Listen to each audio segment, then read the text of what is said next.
With your full of cooperation, let me to begin the session now. With this session, I'm going to start with chapter number 4, 5, 6 in the first volume. Already, Karthikeyan sir took first 3 chapters. Our first 3 எடுத்துப்பார் நினைக்கிறேன், but maybe 2 தான் எடுத்துப்பார். நான் வந்து 4, 5, 6 வந்து இப்போ deal பண்ணலாம். இப்போ first will deal with inverse trigonometry. இதில் என்னென்னா ட்ரிக்னாமெட்ரி நமக்கு வந்து என்னென்னா ஃபஸ்ட்டு கொஞ்சம் கஷ்டமாக இருக்கும். 10th அது ஸ்டார்ட் ஆகிடுச்சு, ஆனால் 10th நமக்கு அது கஷ்டமாக தான் இருந்துச்சு. அப்போ நம்ம அதை கொஞ்சம் விட்டுட்டோம். அப்புறம் 11th வந்தோம். 11th திரும்பவும் ட்ரிக்னாமெட்ரி வந்துருச்சு. அதுவும் கஷ்டமாக இருந்ததா என்னன்னு எனக்கு தெரியாது, நம்ம விட்டுட்டோம். அப்புறம் இப்போ 12th இப்போ இன்வெர்ஸ் ட்ரிக்னாமெட்ரி வந்துருச்சு. இப்போயும் அது கண்டினியூ ஆகுது இல்லையா? அதனால் நம்ம வந்து கஷ்டமான சாப்டரில் இப்போ வந்து ஸ்டார்ட் பண்ண போகிறோம். நமக்கு எது பிடிக்கலையோ அங்கேருந்து இப்போ நம்ம ஸ்டார்ட் பண்ணுறோம். இப்போ என்னென்னா இன்வெர்ஸ் ட்ரிக்னாமெட்ரி பொறுத்த வரைக்கும் இது வந்து ஸ்டேட் போர்டில் இப்போ இந்த ரீசன்ட் சிலபஸில் தான் 12th இருக்குது. இதுக்கு முன்னாடி 11th தான் இருந்துச்சு. இப்போ வந்து யூனிஃபைடு சிலபஸ், அது வந்து ஆல் இண்டியா கவர்மெண்ட்டோட ஸ்கீம் படி யூனிஃபைடு சிலபஸில் இப்போ அது 12th வந்திருக்கு. அதாவது எல்லா போர்ட்லேயுமே ஒரே சிலபஸ் தான் இருக்கணும். அப்போ தான் நீங்கள் இந்த ஐஐடி, ஜேஇஇ, நீட் இதெல்லாம் எழுத முடிங்கிறதுக்காக ஆல் ஓவர் இந்தியா வந்து இப்போ யூனிஃபைடு சிலபஸ் தான் ஃபாலோ பண்ணுறாங்க. அதில் எல்லா சிலபஸும் ஒரே சிலபஸ் தான். டெக்ஸ்ட் புக்கு கொஸ்டின் ஆன்சர்ஸ் மாறுமே தவிர சிலபஸ் ஒன்று தான். இப்போ அதுபடி இப்போ இங்கே இன்வெர்ஸ் ட்ரிக்னாமெட்ரி இதுக்கு முன்னாடி ஸ்டேட் போர்டில் 11th இருந்தது, இப்போது 12th வந்துருச்சு. அதனால் இப்போ நீங்கள் அவாய்ட் பண்ணாமல் அந்த சாப்டர் நீங்கள் எழுதியே ஆக வேண்டியிருக்கு. இந்த சாப்டரில் என்ன கேட்குறாங்க அப்படிங்கிறது என்ன நான் சொல்லிடுறேன். முதல்ல நல்லா கவனிங்க. இது வந்து ஸ்டேட் போர்ட் சிஸ்டத்தில் 12th வந்து இப்போ தான் இந்த நியூஸ் சிஸ்டத்தில் இன்ட்ரடியூஸ் பண்ணாங்க. இன்ட்ரடியூஸ் பண்ணும்போது இந்த சாப்டரை பற்றின அண்டர்ஸ்டாண்டிங் வந்து யாருக்குமே அவ்வளோவா கிடையாது. டீச்சர்ஸுக்கும் கிடையாது, மற்றவங்களுக்கு யாருக்கும் கிடையாது. இதில் என்ன கேட்கணும், எப்படி கேட்கக்கூடாது, என்னெல்லாம் கேட்கலான்னுங்கிற ஐடியா இங்கே எதுவுமே இல்லை. ஏன்னா இதுக்கு முன்னாடி அதர் போர்ட்ஸில் ஏற்கனவே 12th தான் இருந்துச்சு இந்த சாப்டர். அதாவது சிபிஎஸ்சி உங்களுக்கு தெரிஞ்சிருக்கும். அதர் போர்டு வந்து சிபிஎஸ்சி இருக்குது, அப்புறம் ஐஎஸ்சி இருக்குது. ரெண்டுலேயுமே வந்து 12th தான் அது இருந்துச்சு இன்வெர்ஸ் ட்ரிக்னாமெட்ரி. அவங்கெல்லாம் பல வருஷமாக இன்வெர்ஸ் ட்ரிக்னாமெட்ரி போர்டு எக்ஸாம் எழுதி வந்துட்டாங்க. ஆனால் இங்கே வந்து என்னென்னா இப்போ தான் ஃபஸ்ட் டைம் வந்ததுனால இனிஷியலாக வந்து இதில் வந்து கரெக்டான ஒரு அண்டர்ஸ்டாண்டிங்கோ ஏதோ இல்லை. கொஷின் பேப்பர் செட்டர்ஸுக்குமே அது இல்லை. அதனால் அவங்களும் வந்து கரெக்டான கொஷின்ஸ்லாம் இங்கே கேட்கவே இல்லை. இன்வெர்ஸ் ட்ரிக்னாமெட்ரி பொறுத்த வரைக்கும் மார்ச் 2023 அப்புறம் கொரோனா பேட்ச் 2020 ஃபஸ்ட்டு பேட்ச்சு, அப்புறம் கொரோனா வந்துச்சு. கொரோனாக்கு அப்புறம் அதில் கொஞ்சம் ரெஸ்ட்ரிக்ஷன்ஸ் கொடுத்தாங்க. திரும்ப வந்து நான் லாஸ்ட் இயர் இந்த செமினார் எடுக்கும்போது தான் சொன்னேன், நீங்கள் தான் வந்து ஃபஸ்ட்டு பேட்ச்சு இன்வெர்ஸ் ட்ரிக்னாமெட்ரியில் ஒரு ஆப்டான கொஷின்ஸு சாப்டரை படித்து நீங்கள் அட்டன் பண்ண போகிற ஒரே பேட்ச் நீங்கள் தான் சொன்னேன். லாஸ்ட் இயர் அப்படி தான் கொஷின்ஸ் வந்துச்சு. இனிமேல் இப்படி தான் வரும். ஏன்னா அதுக்குள்ளே நமக்கு ஒரு அண்டர்ஸ்டாண்டிங் கெயின் ஆகிடுச்சு. அதனால் அது இனிமேல் அப்படி தான் வரும்னு நான் ஏற்கனவே சொல்லியிருந்தேன். அதுபடி இப்போது கரெக்டாக உங்கள் சாப்டரில் உங்கள் டெக்ஸ்ட் புக்கில் என்ன கொஷின் இருக்கோ அதுதான் கேட்டாங்க. இதுக்கு முன்னாடிலாம் பார்த்தீங்கன்னா draw the graph of tan inverse, draw the graph of sine inverse ஏதோ கேட்பாங்க, அவ்வளோதான் கேட்பாங்க, வேறெல்லாம் கேட்க மாட்டாங்க. இப்போ தான் இன்வெர்ஸ் ட்ரிக்னாமெட்ரியில் போன வருஷம் தான் ஃபஸ்ட்டு பேட்ச். அவங்க தான் வந்து ஒரு ஆப்டான கரெக்டான கொஷின் டெக்ஸ்ட் புக்கில் படித்து சிலபஸில் இருந்தது கேட்டாங்க. நானே போன வருஷம் செமினார் எடுக்கும்போது என்ன சொன்னேன்னா, இன்வெர்ஸ் ட்ரிக்னாமெட்ரியை பற்றி எல்லாம் சொல்லிவிட்டு கடைசியில் சொன்னேன். என்ன சொன்னேன்னா, இது வரைக்கும் நான் சொன்னது எதுவுமே பரீட்சையில் கேட்கல, இது வரைக்கும் நான் சொன்னதெல்லாம் எதுவுமே எக்ஸாமில் கேட்கவே இல்லை அப்படி தான் நான் சொன்னேன். ஆனால் இந்த தடவை கேட்பாங்கன்னு போன வருஷம் சொன்னேன், அது மாதிரி கேட்டாங்க. பட் இனிமேல் இந்த கரண்ட் கம்மிங் இயர்லேருந்து கேட்பாங்க. அதனால் நம்ம இங்கே போயிடலாம். இப்போ ஃபஸ்ட்டு வந்து நீங்கள் தெரிஞ்சுக்க வேண்டியது என்னென்னா, ஒரு சின்ன டேபிள் நான் இங்கே போட்டிருக்கேன். இந்த டேபிள் வந்து நீங்கள் ஞாபகம் வச்சுக்கணும். இது என்ன சார் அப்படின்னா, இன்வெர்ஸ் ட்ரிக்னாமெட்ரிங்கிறது என்ன, ட்ரிக்னாமெட்ரியோட ரிவர்ஸ். ட்ரிக்னாமெட்ரியில் என்ன பண்ணுவோம் அப்படின்னு கேட்டிங்கன்னா, நீங்கள் வந்து ஆங்கிள் கொடுத்தா அது வந்து வேல்யூஸ் ரிட்டர்ன் பண்ணும். அப்படி தான் நீங்கள் 0 டிகிரி கொடுத்தீங்கன்னா சைனுக்கு, சப்போஸ் சைனுக்கு 0 டிகிரி கொடுத்தீங்கன்னா 0 கொடுக்கும். π/6 30 டிகிரி கொடுத்தீங்கன்னா 1/2 கொடுக்கும். π/4 கொடுத்தீங்கன்னா 1/√2 கொடுக்கும். அது ட்ரிக்னாமெட்ரி. π/6 π/3 கொடுத்தீங்கன்னா √3/2, π/2 கொடுத்தா 1, அது ட்ரிக்னாமெட்ரி. ஆனால் ஏற்கனவே படிச்சிருப்பீங்க.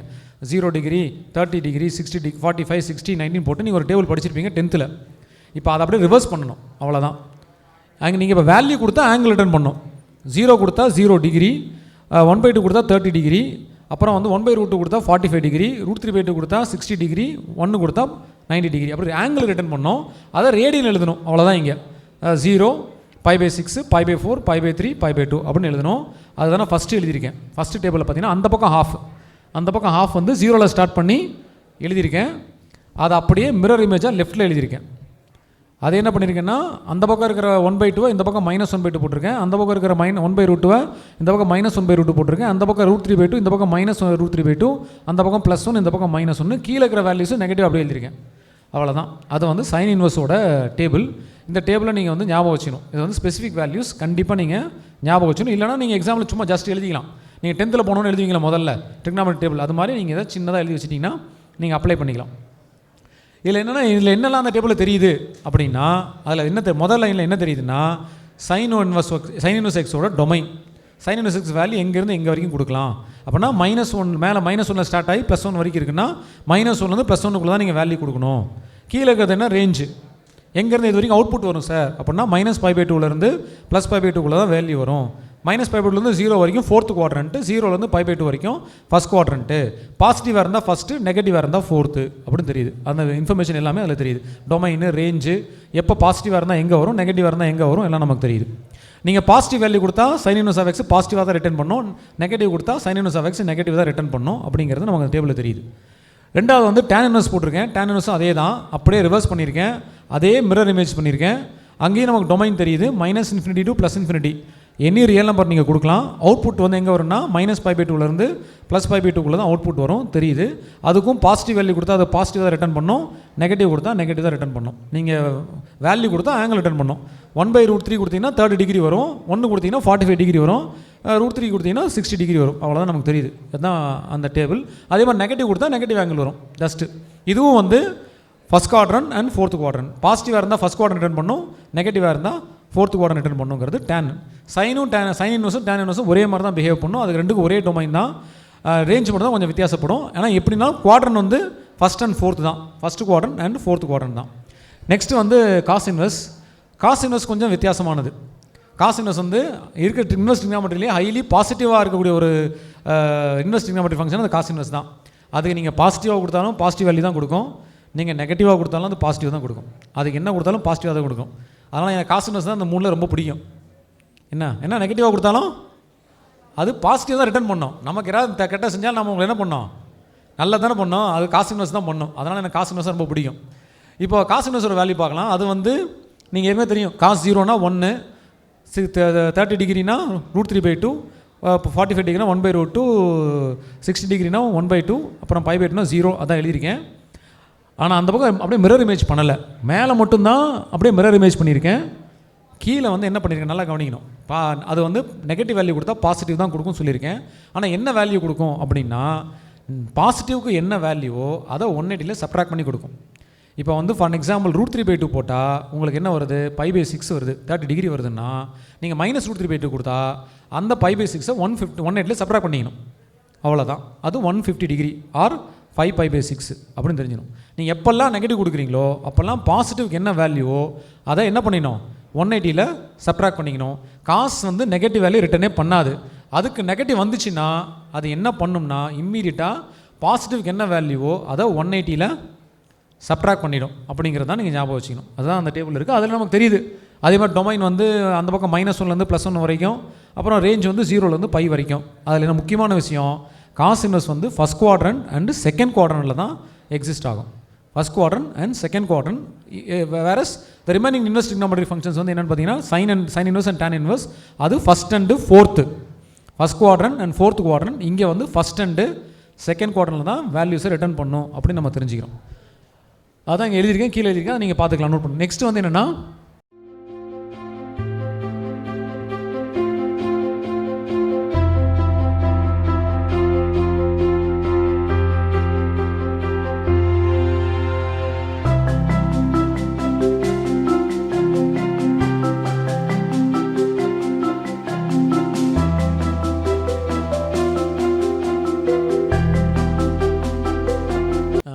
இது வந்து அந்த டேபிள் யூஸ் பண்ணி போடக்கூடிய வேல்யூஸ். முக்கால்வாசி சம் உங்கள் புக்கில் இப்படி தான் இருக்குது. டேபிளில் இருக்கிற வேல்யூஸை நீங்கள் அப்படியே ஜஸ்ட் அப்ளை பண்ணால் உங்களுக்கு ஆன்சர் வந்துடும். இது வந்து 2 மார்க்கில் கேட்கலாம், 1 மார்க்லேயும் கேட்குறாங்க. லாஸ்ட் டைம் மார்ச்சில் கூட 1 மார்க்கில் கேட்டாங்க, find the principal value of sine inverse of -1/2 அப்படின்னு கேட்டாங்க. அந்த டேபிள் வந்து நீங்கள் 1 மார்க் வாங்கியிருக்கலாம். 2 மார்க்கில் இந்த மாதிரி கம்பைனாக்கெல்லாம் கேட்பாங்க, ஒரு 3 வேல்யூ கொடுத்து அப்படின்னு 2 மார்க்கில் இங்கே கேட்குறான். ஸோ அப்போ நீங்கள் ஜஸ்ட் டேபிள் இருக்கிற வேல்யூ எழுதுனா என்ன, அது போதும். அப்புறம் வந்து நெக்ஸ்ட் நீங்கள் தெரிஞ்சுக்க வேண்டியது ரெசிப்ரோக்கல் ஃபார்ம்லி. இப்போ 3 தான் நம்ம இப்போ தெரிஞ்சு வச்சுருக்கோம், sine inverse, cos inverse, tan inverse தான் தெரிஞ்சிருக்கோம். அப்போ சீக்கன் இன்வர்ஸோ கொசிக்கன் இன்வர்ஸோ இல்லை காட் இன்வர்ஸோ தான் என்ன பண்ணணும் அப்படின்னா, கொசிக்கனில் இருந்தால் அதை சைனுக்கு மாற்றிக்கணும், அப்படியே ரெசிப்ரோகேட் பண்ணி. சீக்கனில் இருந்தால் காஸ் இன்வர்ஸுக்கு மாற்றிக்கணும், ரெசிப்ரோகேட் பண்ணிக்கணும். காட்டில் இருந்தால் tan இன்வர்ஸ் ரெசிப்ரோகேட் பண்ணி அந்த வேல்யூ நீங்கள் அப்ளை பண்ணிக்கணும். அதுதான் அந்த ரெசிப்ரோக்கல் ஃபார்ம்லி, அது நீங்கள் தெரிஞ்சுக்கணும். அடுத்து வரது டைப் 2. இதுதான் வந்து ரொம்ப முக்கியமான டைப்பு. இதுவும் 2 மார்க்கில் கேட்கலாம். இதில் என்னென்னா நீங்கள் அந்த டொமைனை ஞாபகம் வச்சுக்கணும். இதை வந்து இன்வர்ஸும் சைனும் ரெண்டும் சேர்ந்து வரும். உள்ள இன்வர்ஸு வெளியில் சைன் இருந்தால் பிரச்சனையே கிடையாது, நீங்கள் எப்போ வேணாலும் கேன்சல் பண்ணிக்கலாம்.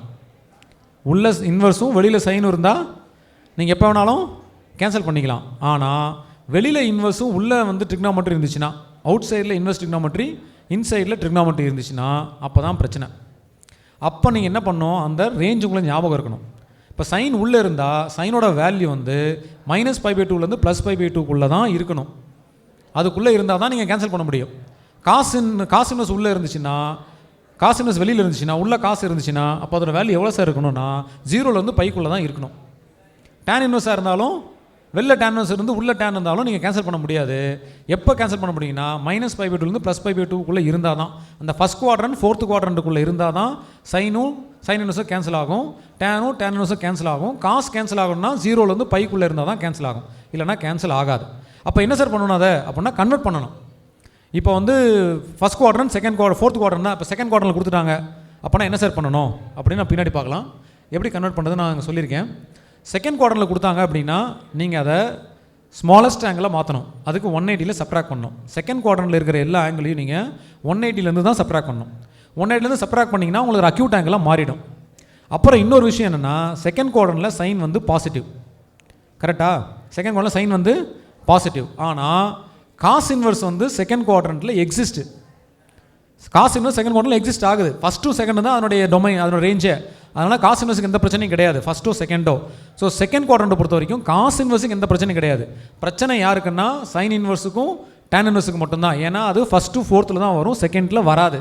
ஸோ அப்போ என்ன பண்ணணும்னா, நீங்கள் காஸ் இன்வெர்ஸுக்கு அப்படியே அவங்க கொடுத்த வேல்யூவை கேன்சல் பண்ணி எழுதிடலாம். நீங்கள் பார்த்தீங்கன்னா காசில் பாருங்கள், கொடுத்த ஆங்கிள் என்னவோ அது அப்படியே காசில் இருக்கும், இருக்கா? கொடுத்த ஆங்கிள் வந்து 2π/3னா காசுக்கு என்ன போட்டிருக்கோம், 2π/3 போட்டிருக்கோமா? அப்புறம் 3π/4னா 3π/4, 5π/6னா 5π/6, 3π/5னா 3π/5, அப்படியே போட்டுக்கலாம். காசுக்கு ஒரு பிரச்சனை கிடையாது. பிரச்சனை யாருக்குன்னா சைனுக்கும் டேனுக்கும் தான். அப்போ சைனுக்கு வந்து டேன் ரெண்டுக்குமே என்ன பண்ணணும், 180ல் சப்ராக்ட் பண்ணி ஒரு அக்யூட் ஆங்கிள் கண்டுபிடிக்கணும். செகண்ட் குவாட்ரண்ட்டில் சைன் வந்து பாசிட்டிவ், நீங்கள் அந்த சப்ராக்ட் பண்ணுற ஆங்கிள் அப்படியே எழுதிக்கலாம். ஆனால் டேன் வந்து நெகட்டிவ், அதுக்கு நீங்கள் நெகட்டிவ் வேல்யூ மாற்றி எழுதணும், அவ்வளோதான் விஷயம். செகண்ட் குவார்டரில் கொடுத்தா நீங்கள் இப்படி மாற்றி இந்த வேல்யூ கொடுத்தாங்கன்னா இந்த வேல்யூ மாற்றிட்டு கேன்சல் பண்ணிக்கலாம். இப்போ வந்து ஃபார் எக்ஸாம்பிள் 2π/3 கொடுத்தாங்கன்னா நீங்கள் என்ன பண்ணணும், π-π/3 மாற்றிட்டிங்கன்னா π/3 தான் அந்த ஆங்கிள். எதை சப்ராக்ட் பண்ணால் அந்த 180ல் எதை சப்ராக்ட் பண்ணால் அந்த 2π/3 வருமோ அந்த ஆங்கிள் தான் உங்களுக்கு வேண்டிய அக்யூட் ஆங்கிள். இப்போ π/3 தான் உங்கள் அக்யூட் ஆங்கிள். சைன் இன்வெர்ஸாக இருந்தால் அப்படியே போட்டு π/3 கேன்சல் பண்ணி π/3 போட்டு கேன்சல் பண்ணுங்கள். டேன் இன்வெர்ஸாக இருந்தால் -π/3 போட்டு கேன்சல் பண்ணி -π/3 எழுதிக்கணும். சொல்லுது புரியுதா? சைன் வந்தால் சப்ராக்ட் பண்ணுற ஆங்கிள் அப்படியே எழுதிக்கலாம். காஸ் டேன் மட்டும் வந்தால் நெகட்டிவ் ஆங்கிள் எழுதிக்கணும், ஓகேவா? அது செகண்ட் குவார்டரில். தேர்ட் குவார்டர்லேருந்து என்ன சார் பண்ணணும், தேர்ட் குவார்டரில் இருந்தால் π+θன்னு எழுதணும். தேர்ட் குவாட்ரண்ட்டுக்கு எல்லா ட்ரிக்னாமெட்ரிக் ஃபங்க்ஷனுமே பிரச்சனை தான். ஏன்னா தேர்ட் குவாட்ரண்ட்டில் எந்த இன்வெர்ஸ் ட்ரிக்னாமெட்ரி எக்ஸிஸ்ட் ஆகாது. சைனு டேனு காசு எதுவுமே எக்ஸிஸ்ட் ஆகாது. ஆனால் தேர்ட் குவார்டரில் டேன் வந்து பாசிட்டிவாக தான் இருக்கும். ஸோ அதனால் நீங்கள் என்ன பண்ணுறீங்க, π+θன்னு எழுதுனா எந்த ஆங்கிள் வருதோ அதை டேனுக்கு அப்படியே நீங்கள் எழுதிக்கலாம். சைனுக்கும் காசுக்கும் நெகட்டிவ் எழுதிக்கணும். ஏன்னா தேர்ட் குவார்டரில் சைனும் நெகட்டிவ் காசும் நெகட்டிவ், சைனுக்கும் காசுக்கும் நீங்கள் அப்படியே நெகட்டிவ் எழுதிட்டு கேன்சல் பண்ணிக்கலாம். அதுதான் வந்து அதனுடைய தேர்ட் குவார்டர். ஃபோர்த் குவார்டர்னா இருந்தால் 360ல் சப்ராக்ட் பண்ணிக்கணும். 360ல் சப்ராக்ட் பண்ணிக்கலாம். காசுக்கு வந்து அப்படியே பாசிட்டிவ், காசுக்கு அப்படியே பாசிட்டிவ் போட்டுக்கலாம். இதில் வந்து தேர்ட் குவார்டரில் இன்னொரு பிரச்சனை இருக்குது, என்னென்னா காசு நெகட்டிவாக வராது. காசு நெகட்டிவாக வந்து ஏற்கனவே என்ன சொல்லியிருக்கேன், நீங்கள் 180லேருந்து சப்ராக்ட் பண்ணி வேல்யூ தான் எழுதுறோம், ஓகேவா? ஒரு அக்யூட் ஆங்கிள் வரும், அந்த அக்யூட் ஆங்கிள் என்ன பண்ணணும், நீங்கள் 180ல் சப்ராக்ட் பண்ணி தான் நீங்கள் எழுதணும். அதுதான் தேர்ட் குவாட்ரண்ட்டில். தேர்ட் குவாட்ரண்ட்டில் காசு நெகட்டிவ், சைன் வந்து நெகட்டிவ் வந்தால் நெகட்டிவ் எழுதிக்கலாம். சைன் நெகட்டிவ் கொடுத்தா அதை நெகட்டிவ் ரிட்டன் பண்ணும், நெகட்டிவாக நீங்கள் எழுதிக்கலாம். ஆனால் காசு வந்து நெகட்டிவ் கொடுத்தா அது நெகட்டிவ் ரிட்டன் பண்ணாது. அது என்ன பண்ணும், 180ல் சப்ராக்ட் பண்ணி தான் ரிட்டன் பண்ணும். அப்போ நீங்கள் கரஸ்பாண்டிங்கே இப்போ வந்து ஃபார் எக்ஸாம்பிள் 7π/6 இருக்குது, அதை வந்து π+θவாக கன்வெர்ட் பண்ணால் π+π/6ன்னு வருது. π/6ங்கிறது ஆங்கிள். அது சைனாக இருந்தால் -π/6ன்னு எழுதிக்கலாம், டேனாக இருந்தால் π/6ன்னு எழுதிக்கலாம். ஏன்னா டேன் பாசிட்டிவ். காசாக இருந்தால் அது -π/6 வரணும், ஆனால் -π/6 காசுக்கு வராது. அதை நீங்கள் 180ல் சப்ராக்ட் பண்ணி 5π/6 தான் எழுதணும், 150 டிகிரி, ஓகேவா? ஃபோர்த் குவார்டர் இருந்தால் 2π - θ நீங்கள் கன்வெர்ட் பண்ணி டக்குன்னு எழுதிக்கலாம். அப்புறம் வந்து இந்த ஆம்ப்ளிடியூட் அண்டு இது ஒன்றே ஒன்று தான் இங்கே கொடுத்துருக்காங்க. சைனுக்கு மட்டும்தான் ஆம்ப்ளிடியூட் அண்ட் பீரியட் கேட்குறாங்க, வேறு எதுக்கும் பீரியட் அண்ட் ஆம்ப்ளிடியூட் கேட்குறதில்ல. அது A sin bxனா ஆம்ப்ளிடியூட் வந்து mod A தான், பீரியட் வந்து 2π/mod b அப்படிங்கிற ஃபார்முலா டேரெக்டாக அப்ளை பண்ணிங்கன்னா உங்களுக்கு ஆம்ப்ளிடியூட் அண்ட் mod வந்துடும். அதுக்கப்புறம் 2 மார்க்ஸ் 3 மார்க்ஸில் நீங்கள் இதை வச்சு எழுதிடலாம். இந்த டேபிள் இப்போ நான் சொன்ன விஷயங்களை வச்சு அட்ஜஸ்ட் பண்ணிங்கன்னா எழுதிடலாம். இப்போ வந்து அடுத்தது 5 மார்க்ஸ் வந்துடும். இங்கே வந்து 5 மார்க்ஸ் இப்போ கேட்குறாங்க. நான் ஏற்கனவே சொன்ன மாதிரி முதல்ல கேட்காம இருந்தாங்க, ஏதோ கேட்டாங்க, இப்போ கரெக்டாக 5 மார்க்ஸ் கேட்குறாங்க. அதில் வந்து நான் வந்து ஒரு லிஸ்ட் ஆஃப் ஃபார்முலா எழுதியிருக்கேன். இன்வெர்ஸ் ட்ரிகனாமெட்ரியில் நிறைய ஃபார்முலா இருக்குது. அந்த எல்லா ஃபார்முலாவையும் படித்து மனப்பாடம் பண்ணது கஷ்டமாக யார் யாருக்கெல்லாம் இருக்கோ அவங்கெல்லாம் என்ன இந்த ஃபார்முலாவை படித்தா போதும். இங்கே எத்தனை ஃபார்முலா இருக்குது? எத்தனை இருக்குது மொத்தம்? 2வா 3யா? 2வா 3யா? கரெக்டாக சொல்லுங்கள், சத்தமாக சொல்லுங்கள். 4ஆ? 2 தான் இருக்கா? என்ன பிரச்சனைன்னா எனக்கு வந்து அதிகமாக மேக்ஸ் சொல்லி கொடுத்து கொஞ்சம் மறந்து போச்சு மேக்ஸு. அதனால் நான் என்ன பண்ணிட்டேன்னா ஃபார்முலா 3 தான் எழுதியிருக்கேன். ஆனால் ஹெட்டிங்கில் மட்டும் என்ன போட்டிருக்கேன்? 2 தான் போட்டிருக்கேன். அப்போனா மேக்ஸ் மாஸ்டருக்கே மேக்ஸ் தெரில சார், 3 எழுதி 2ன்னு போட்டிருக்கீங்க சார் அப்படிங்க. கரெக்டு தான், நான் வேணே அப்படி எழுதியிருக்கேன். 3 எழுதி 2ன்னு போட்டிருக்கேன். ஏன்னா அதுக்கு பக்கத்தில் இன்னொரு வேர்டு சேர்த்திருக்கேன். அது என்னென்னா 2 இம்பார்ட்டன்ட் ஃபார்முலே அப்படின்னு எழுதியிருக்கேன். அந்த 3 2 தான் இம்பார்ட்டன்ட் என்னை பொறுத்த வரைக்கும். அதனால் 2 மட்டும் எழுதியிருக்கேன். 2 இம்பார்ட்டன்ட் ஃபார்முலே. ஏன் சார் 2 மட்டும் எழுதிருக்கீங்க? இது 2 மட்டும் உங்களுக்கு தெரிஞ்சாலே ஃபஸ்ட்டு 2 அதில் இருக்க ஃபஸ்ட்டு 2 இம்பார்ட்டன்ட். அந்த 2 தெரிஞ்சால் நீங்கள் இந்த இருக்கிற எல்லா 5 மார்க்கும் போட்டுடலாம். எல்லா 5 மார்க்குமே நீங்கள் போட்டுடலாம். அதனால் அந்த 2 மட்டும் நீங்கள் மனப்பாடம் பண்ணிக்கோங்க. எனக்கெல்லாம் 10 ஃபார்முலாலாம் படிக்கவே முடியாது சார், எனக்கு ரொம்ப கஷ்டமாக இருக்குது சார் அப்படிங்கிறவங்கலாம் அந்த 2 மட்டும் நீங்கள் படிச்சிக்கணும். அது என்ன? tan inverse of x plus tan inverse of y is equal to tan inverse of x plus y by 1 minus xy. இன்னொன்று tan inverse of x minus tan inverse of y equal to tan inverse of x minus y by 1 plus xy. இங்கே 2 formula மட்டும் நீங்கள் மனப்பாடம் பண்ணிக்கணும். 3ஆவதாக இருக்கிற formula ஒரே ஒரு சம்முக்கு தேவைப்படுது. ஒரு சம்மு தானே சார், அதுக்காக ஒரு ஃபார்முலா படிச்சுட்டு இருக்கணுமா? அப்போல்லாம் நீங்கள் நினைக்கக்கூடாது. ஒரே ஒரு சம்முக்கு தேவைப்பட்டாலும் அதை நீங்கள் படித்து வச்சுக்கணும். ஏன்னா போன தடவை மார்ச்சில் அந்த கொஸ்டின் தான் கேட்டான். அதனால் நீங்கள் அப்படிலாம் நீங்கள் சார் இது ஒன்று கொஸ்டின், இந்த ஒரே ஒரு கொஸ்டின், ஒரே ஒரு ஃபார்முலா வேறு படித்து அதை வேறு அப்ளை பண்ணி ஞாபகம் வச்சுக்கணுமா சார்?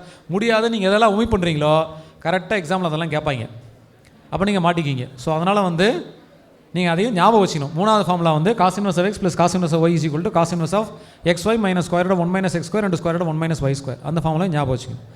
நெக்ஸ்ட் மெத்தட் வந்து இந்த கன்வர்ஷன் ப்ராப்பர்ட்டி. இது உங்கள் ஸ்கூலே சொல்லி கொடுத்துருப்பாங்க. Any trigonometric ratio, inverse trigonometric ratio, sine inverse, cos inverse, tan inverse எது கொடுத்தாலும் அதுக்குள்ளே ஒரு கோஷன் இருக்கும். அதில் இருக்கிற கோஷன் வந்து சைன் இன்வெர்ஸாக இருந்தால் நம்ம ஆப்போசிட் பை ஹைபாட்னஸ் எடுத்துக்கணும், காஸ் இன்வெர்ஸாக இருந்தால் அட்ஜசன்ட் பை ஹைபாட்னஸ் எடுத்துக்கணும், டேன் இன்வெர்ஸாக இருந்தால் ஆப்போசிட் பை அட்ஜசன்ட்டாக எடுத்துக்கணும். அந்த மாதிரி எடுத்துக்கணும்.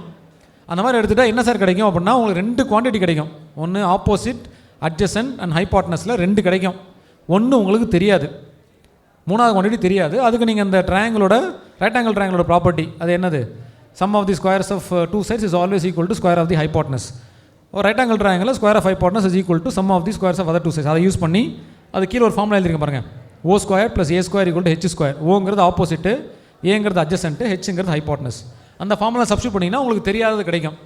அதை வச்சு நீங்கள் ஒரு இன்வெர்ஸ் ட்ரிக்னாமெட்ரிக் ரேஷியோவை எல்லா இன்வெர்ஸ் ட்ரிக்னாமெட்ரிக் ரேஷியோவை மாற்றிக்கலாம்.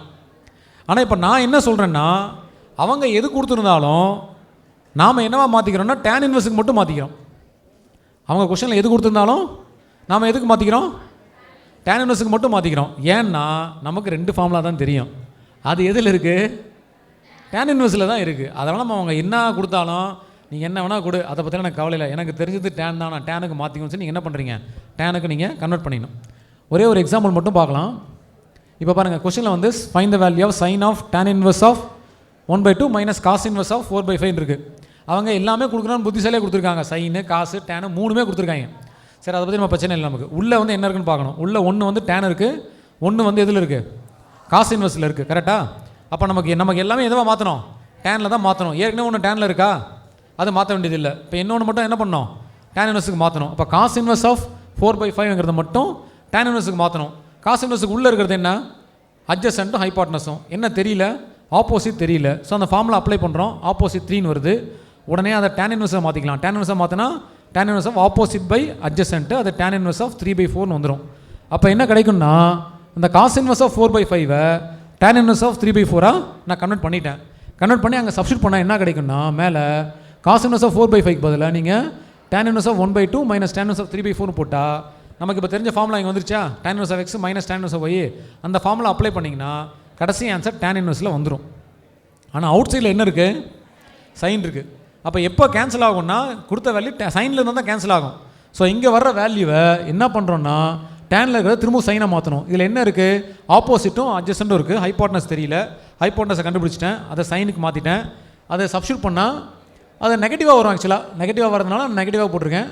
ஸோ அது வந்து சைன் இன்வெர்ஸ் கேன்சல் ஆகி நெகட்டிவாக வந்துடும். சைனுக்கு நெகட்டிவ் பிரச்சனை இல்லை, நெகட்டிவ் வேல்யூ கொடுத்தா நெகட்டிவாக ரிட்டர்ன் பண்ணோம், அதனால் கேன்சல் பண்ணிக்கலாம், ஒன்றும் பிரச்சனை இல்லை.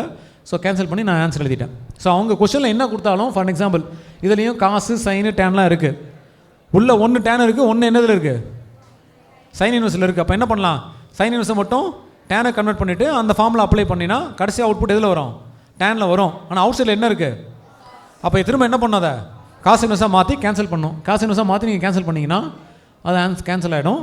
ரிமைனிங் சம்ஸ்லாம் அதே மாதிரி தான், இங்கே போட்டிருக்க எக்ஸாம்பிள்ஸ் போட்டுருங்க பாருங்கள், இதெல்லாம் அதே சம்ஸ் தான். இது 3 மார்க்லையும் கேட்கலாம், 5 மார்க்லையும் கேட்கலாம். இதில் கேட்டாலும் நீங்கள் இந்த இப்போ சொன்ன கன்வர்ஷன் யூஸ் பண்ணி நீங்கள் ஈஸியாக பண்ணிக்கலாம். இது எல்லாமே பண்ணலாம். பட் இதில் வந்து ஒரு சின்ன சேஞ்ச் நான் பண்ணியிருக்கேன், ஒரு காஷியஸ்க்காக இது போட்டிருக்கேன். இதை நீங்கள் ரொம்ப பெருசாக போட வேணாம், உள்ள ரெண்டுமே சைனில் இருக்குது, கரெக்டாக. இப்போ ரெண்டுமே நீங்கள் டேனில் மாற்றுவீங்க. அப்படி பண்ணுறது பதிலாக நான் என்ன பண்ணியிருக்கேன்னா, இதில் இருக்கிற வேல்யூஸை பார்க்கணும். அது வந்து ஒன்றில் வந்து 3/4 5 இருக்குது, ஒன்றில் 4/5 இருக்குது, கரெக்டாக. இந்த 3 4 5ங்கிறது ஒரே ரெக்டாங்கிளோட 3 சைட்ஸு. அது ட்ரையாங்கிள் பிதாகரன் ட்ரிப்ளெட் நம்ம சொல்லுவோம். 3 4 5, அப்புறம் வந்து 7 24 25, அப்புறம் வந்து 5 12 13, இதெல்லாம் வந்து பிதாகரன் ட்ரிப்ளெட்ஸு. அதெல்லாம் ஒரே ட்ரையாங்கிளோட இன்னொரு இதுங்க அப்படின்னு அர்த்தம். அப்படின்னா என்னென்னா, ஒன்று ஒரு ஆங்கிள் தான், இன்னொரு ஆங்கிள் தான் அர்த்தம். ஸோ அதெல்லாம் என்ன பண்ணியிருக்கேன்னா, ரெண்டாவதாக இருக்கிற sin 4/5 காசுக்கு மாற்றிட்டேன். ரெண்டாவதாக இருக்கிற sin 4/5 என்ன பண்ணிட்டேன், காசுக்கு மாற்றிட்டேன். அப்போ என்ன ஆகும்னா, அதுக்கு மாற்றினா அதுவும் காசு 3/5 வரும். அப்போ என்ன ஆகும் கேட்டிங்கன்னா, sin x plus sin inverse of x plus cos inverse of x மாறிடும். அது π/2. sin inverse of x plus cos inverse of x π/2 தான், tan inverse of x plus cot inverse of x π/2 தான், cosecant inverse of x plus secant inverse of x π/2 தான். So அதை π/2 போட்டு value போட்டேன். நீங்கள் convert பண்ணியும் போடலாம், தப்பு இல்லை. இது எல்லாமே அதே மாதிரி தான் சார். இந்த சம் எல்லாமே நீங்கள் என்ன, வெளில ஒன்று இருக்குது, உள்ளே ஒன்று இருக்குது. உள்ளே இருக்கிறது சைன் இன்வெர்ஸில் இருக்குது, வெளில இருக்கிறது டேனில் இருக்குது. என்னவா கன்வெர்ட் பண்ணணும், டேன் இன்வெர்ஸை கன்வெர்ட் பண்ணால் கேன்சல் ஆகி ஆன்சர் வந்துடும். அவ்வளோதான் விஷயம். இது எல்லாமே சேம் சம் தான், ஒன்றும் பிரச்சனை இல்லை. இதுவும் அதே தான், ரெண்டு பக்கமே சைன் இன்வெர்ஸில் இருக்குது. ரைட் சைடு கன்வெர்ட் பண்ணால் அது காசு இன்வெர்ஸாக மாறிடும். ஒரு பக்கம் சைன் இன்வெர்ஸில் இருக்குது, ஒரு பக்கம் காசு இன்வெர்ஸில் இருக்குது. அப்போது என்ன பண்ணணும்னா, ஒன்று லெஃப்ட்டில் இருக்கிற சைன் இன்வெர்ஸை காசு இன்வெர்ஸாக மாற்றணும், இல்லை ரைட் சைடில் இருக்கிற காசு இன்வெர்ஸை சைன் இன்வெர்ஸாக மாற்றணும். ஏதாவது ஒன்று மாற்றணும், ரெண்டு ஒன்றா பண்ணணும், அவ்வளோதான். பண்ணிட்டீங்கன்னா கேன்சல் பண்ணிவிட்டு நீங்கள் என்ன பண்ணலாம், நான் என்ன பண்ணியிருக்கேன்னா ரெண்டுமே சைன் இன்வெர்ஸுக்கு மாற்றிருக்கேன். ரைட் சைடில் இருக்கிற சைன் இன்வெர்ஸ் அப்படியே வச்சுட்டேன், லெஃப்ட் சைடில் இருக்கிறத மட்டும் சைன் இன்வெர்ஸை கன்வெர்ட் பண்ணிக்கிட்டேன். கன்வர்ஷன் ஃபார்முலா போட்டு அப்புறம் கேன்சல் பண்ணி ஆன்சர் போட்டேன், அவ்வளோதான் விஷயம், வேறு ஒன்றும் இல்லை. இதெல்லாம் அதே தான், சேம். ஃபஸ்ட்டில் வந்து சைன் இன்வெர்ஸ் காசுன்னு இருக்குது. ஸோ அதை கேன்சல் பண்ணணும்னா சைன் இன்வெர்ஸை காசு இன்வெர்ஸாக கன்வெர்ட் பண்ணணும். ரைட் ஹேண்ட் சைடில் சைனும் காட் இன்வெர்ஸும் இருக்குது. அதை காட் இன்வெர்ஸை சைன் இன்வெர்ஸை மாற்றா கேன்சல் பண்ணிக்கலாம். கேன்சல் பண்ணி நீங்கள் ரெண்டு பக்கம் சால்வ் பண்ணிங்கன்னா ஆன்சர் வந்துடும். ஸோ இது விஷயம் அவ்வளோதான், வேறு ஒன்றும் இல்லை. இங்கே எழுதிருக்கிற எல்லா சம்முமே அந்த ரெண்டு ஃபார்முலா சொன்ன பார்த்தீங்களா, அதே ரெண்டு ஃபார்முலா தான் திரும்ப நீங்கள் யூஸ் பண்ணணும். tan inverse of x plus tan inverse of y ஒரு formula, tan inverse of x minus tan inverse of y அந்த ஃபார்முலா யூஸ் பண்ணி நீங்கள் இந்த எல்லா சம்மும் போட்டலாம். நான் எல்லா சம்மையும் அதை யூஸ் பண்ணி தான் போட்டிருக்கேன். இது முக்கியமான ஒரு சம்மு. இதில் வந்து டிங்கிறது காமன் டிஃபரன்ஸ் ஆஃப் ஏபின்னு சொல்லியிருக்காங்க. நமக்கு ஏபி நம்ம 10th படிச்சிருக்கோம், 11th படிச்சிருக்கோம். டிங்கிறது A2 minus A1, A3 minus A2, A4 minus A3, A5 minus A4 எல்லாம் டி தான். டிக்கு மட்டும் அந்த வேல்யூ போட்டிங்கன்னா அதே ஃபார்முலா வந்துடும். tan inverse of x minus y by 1 plus x வரும். அதை tan inverse of x minus tan inverse of y பிரித்து எழுதணும். பிரித்து எழுதுனா எல்லாமே கேன்சல் ஆகிடும். கேன்சல் ஆகிடுச்சுன்னா ஃபஸ்ட் டேர்மும் லாஸ்ட் டேர்ம் மட்டும் வரும். திரும்ப கம்பைன் பண்ணி எழுதினீங்கன்னா ஆன்சர் வந்துடும். அவ்வளோதான், வேறு ஒன்றும் இல்லை. இதுவும் அதே தான், ரெண்டு பக்கம் tan inverse இருக்குது. அதில் வந்து லெஃப்ட் சைடில் இருக்கிறத மட்டும் என்ன பண்ணியிருக்கேன், சின்ன சேஞ்ச் பண்ணியிருக்கேன். ஓகே, டினாமினேட்டரில் 1 ப்ளஸ் எக்ஸ்னு இருக்கிறத 1 ப்ளஸ் 1 இன்ட்டு எக்ஸ்னு எழுதிக்கிட்டேன், அவ்வளோதான். அப்போ தான் எனக்கு என்ன ஃபார்மேட்டில் வரும்னா x minus y by 1 plus x ஒய்னு வரும். அந்த ஃபார்மேட் மாறிடும். உடனே அந்த ஃபார்முலா அப்ளை பண்ணேன், கேன்சல் பண்ணி வேல்யூ போட்டேன். ஓகேவா?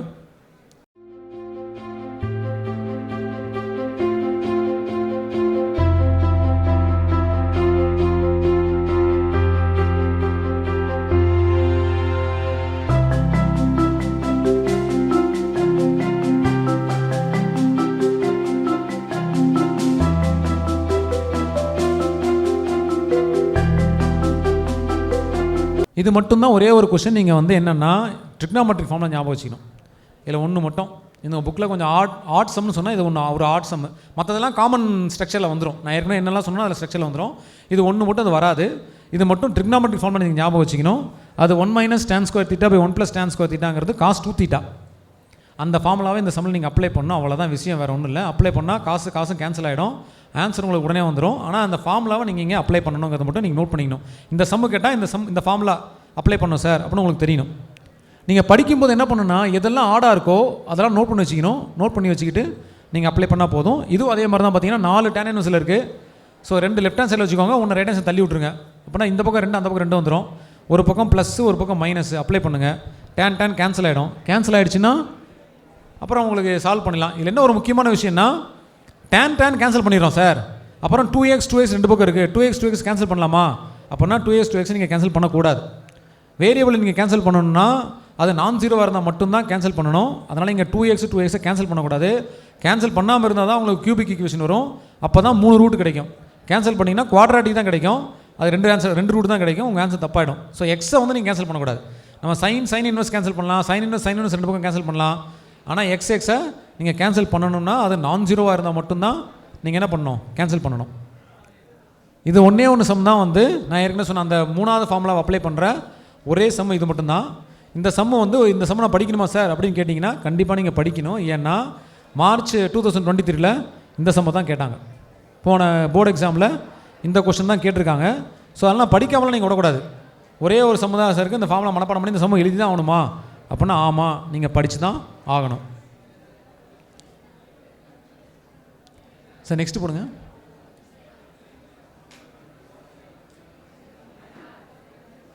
இப்போ என்னெல்லாம் கவர்மெண்ட் எக்ஸாமில் கேட்டிருக்காங்க அப்படின்னு பார்த்தீங்கன்னா 2 மார்க்ஸில் பாருங்கள், நான் சொன்ன மாதிரி சைன் இன்வெர்ஸ் சைன் கேட்டிருக்காங்க. அது 5π/4 இருக்குது. செகண்ட் குவார்டரில் இருக்குது.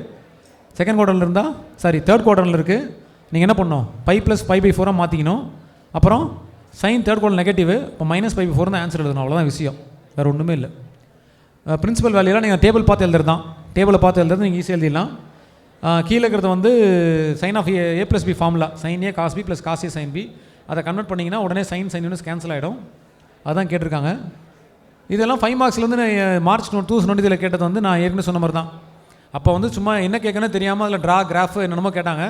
ஆனால் இப்போ லேட்டஸ்ட்டாக பார்த்தீங்கன்னா நீங்கள் மார்ச் 2023 பாருங்கள், நான் சொன்ன சம்ம தான் கேட்டிருக்காங்க. 2002 கூட கேட்டிருக்காங்க. ஸோ அதை வந்து நீங்கள் நோட் பண்ணிக்கலாம். இப்போல்லாம் ப்ராப்பராக தான் கேள்வி கேட்குறாங்க. ஸோ அதெல்லாம் நீங்கள் வந்து இதுலேருந்து ஒரு 5 மார்க் ஒரு 2 மார்க் வரதுக்கு ஆனால் மேக்ஸிமம் ஆப்ஷன்ஸ் இருக்குது. ஆனால் 3 மார்க்ஸ் வரைக்கும் சரியாக கேட்கல இதில். அதனால் வராதுன்னு சொல்ல முடியாது, வரலாம், வராமலும் இருக்கலாம். ஆனால் 5 மார்க் இதில் ஈஸி.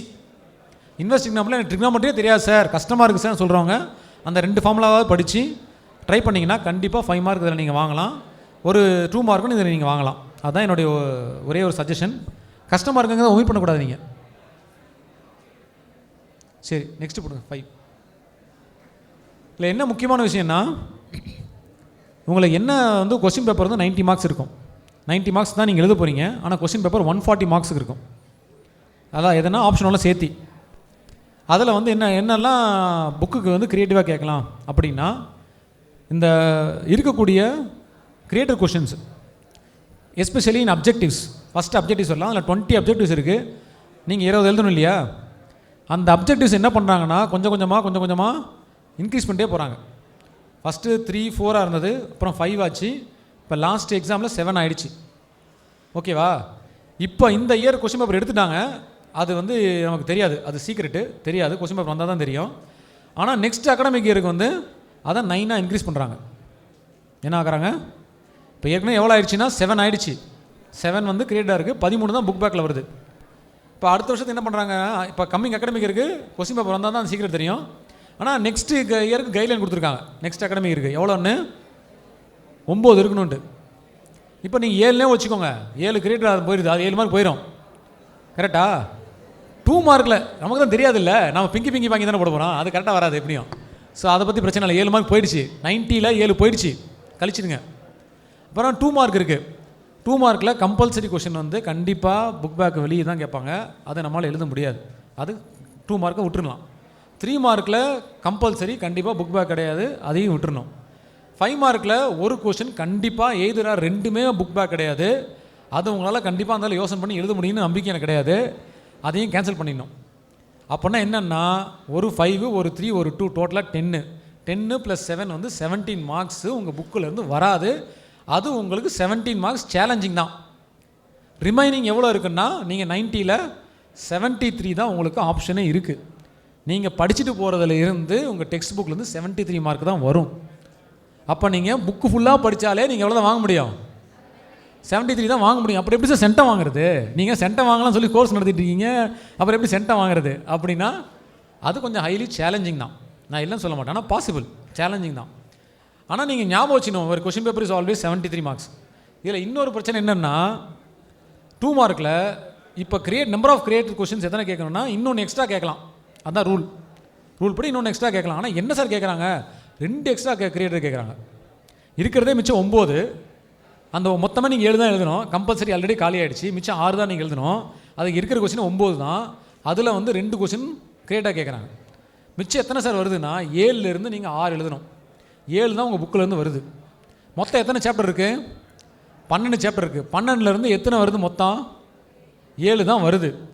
அப்போ 5 சாப்டரை விட்டுட்டாங்க. அந்த எந்த 5 சாப்டர் விட்டுட்டாங்கன்னு உங்களுக்கு முன்னாடியே தெரிஞ்சுதுன்னா நீங்கள் அந்த சாப்டர்லாம் விட்டுட்டு மொத்த சாப்டர்லாம் 2 மார்க் படிச்சுட்டு போய் நீங்கள் கரெக்டாக எழுதிட்டீங்கன்னா உங்களோட உலகத்தில் புத்திசாலி யாருமே இல்லை. கரெக்டாக கெஸ் பண்ணி சார் இதில் 2 மார்க் கேட்க மாட்டாங்க சார், இந்த சாப்டரில் கேட்க மாட்டாங்க சார்னு 5 சாப்டரை விட்டுட்டு கரெக்டாக 7 சாப்டர் படிச்சிங்கன்னா நீங்கள் புத்திசாலி. ஆனால் நீங்கள் கெஸ் பண்ணி 5 விட்டுட்டு 7 படிச்சுட்டு போய் 7ல் எப்படி நம்ம 2 மார்க் எழுதலாம், 7 சாப்டர் படிச்சிருக்கோம்ல, நம்ம படித்த சாப்டரில் கேட்க மாட்டான்னு நினச்சி போனீங்கன்னா அந்த 5லேருந்து 5 கொஸ்டின் கேட்டான்னு வச்சுக்கோங்களேன், நீங்கள் 2 மார்க் தான் எழுதுவீங்க. அதுதான் உங்களோட சுச்சுவேஷன். ஸோ அதனால் நான் என்ன சொல்ல வர்றேன்னா, முதல்ல டெக்ஸ்ட் புக்கில் எல்லா சாப்டரும் நீங்கள் படிக்கணும். உங்கள் பேட்டர்ன் அப்படி தான் இருக்குது. உங்கள் பேட்டர்னுக்கு ஏற்ற மாதிரி தான் நீங்கள் ப்ரிப்பேர் பண்ணிக்கணும். எனக்கு இந்த சாப்டர் கஷ்டமாக இருக்குது, அது கஷ்டமாக இருந்தாலும் நீங்கள் ஒரு கிளான்ஸ் படித்து தான் ஆகணும். படித்தா மட்டும்தான் உங்களால் என்ன பண்ண முடியும்? இந்த பேட்டர்னை ஃபேஸ் பண்ண முடியும்.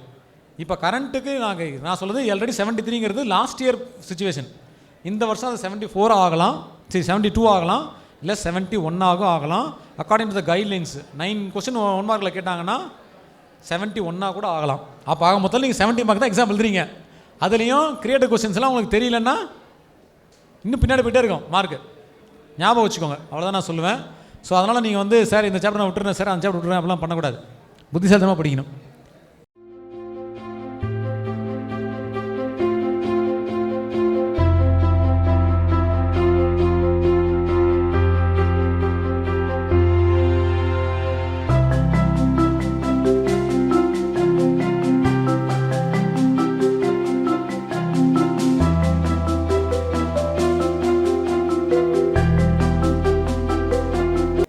இப்போ நெக்ஸ்ட் வந்து நம்ம வந்து 5th சாப்டரை பொறுத்த வரைக்கும் 4th சாப்டரில் கொஞ்சம் ஃபார்முலா படித்தா நீங்கள் எழுதிடலாம்னு சொன்னேன். ஆனால் 5th சாப்டர் அப்படி கிடையாது. நீங்கள் எல்லா ஃபார்முலாவும் மனப்பாடம் பண்ணி தான் ஆகணும். இங்கே என்னென்னா இந்த எல்லா ஃபார்முலாவும் 2 மார்க்குக்கும் அதே ஃபார்முலா தான், 3 மார்க்குக்கும் அதே ஃபார்முலா தான், 5 மார்க்ஸுக்கும் அதே ஃபார்முலா தான். அதனால் நீங்கள் இங்கே என்ன பண்ணணும், அந்த ஃபார்முலாஸ் எல்லாம் கண்டிப்பாக மனப்பாடம் பண்ணி தான் ஆகணும். நாம் இதில் வந்து கொஞ்சம் 5 மார்க்ஸ் மட்டும் ஃபோக்கஸ் பண்ணுறோம். ஏன்னா இப்போ என்னென்னா டெக்ஸ்ட் புக்கில் வந்து மொத்தம் உங்களுக்கு வந்து 14 5 மார்க் கேட்க வேண்டியிருக்கு, 14 5 மார்க்ஸ் கேட்க வேண்டியிருக்கு.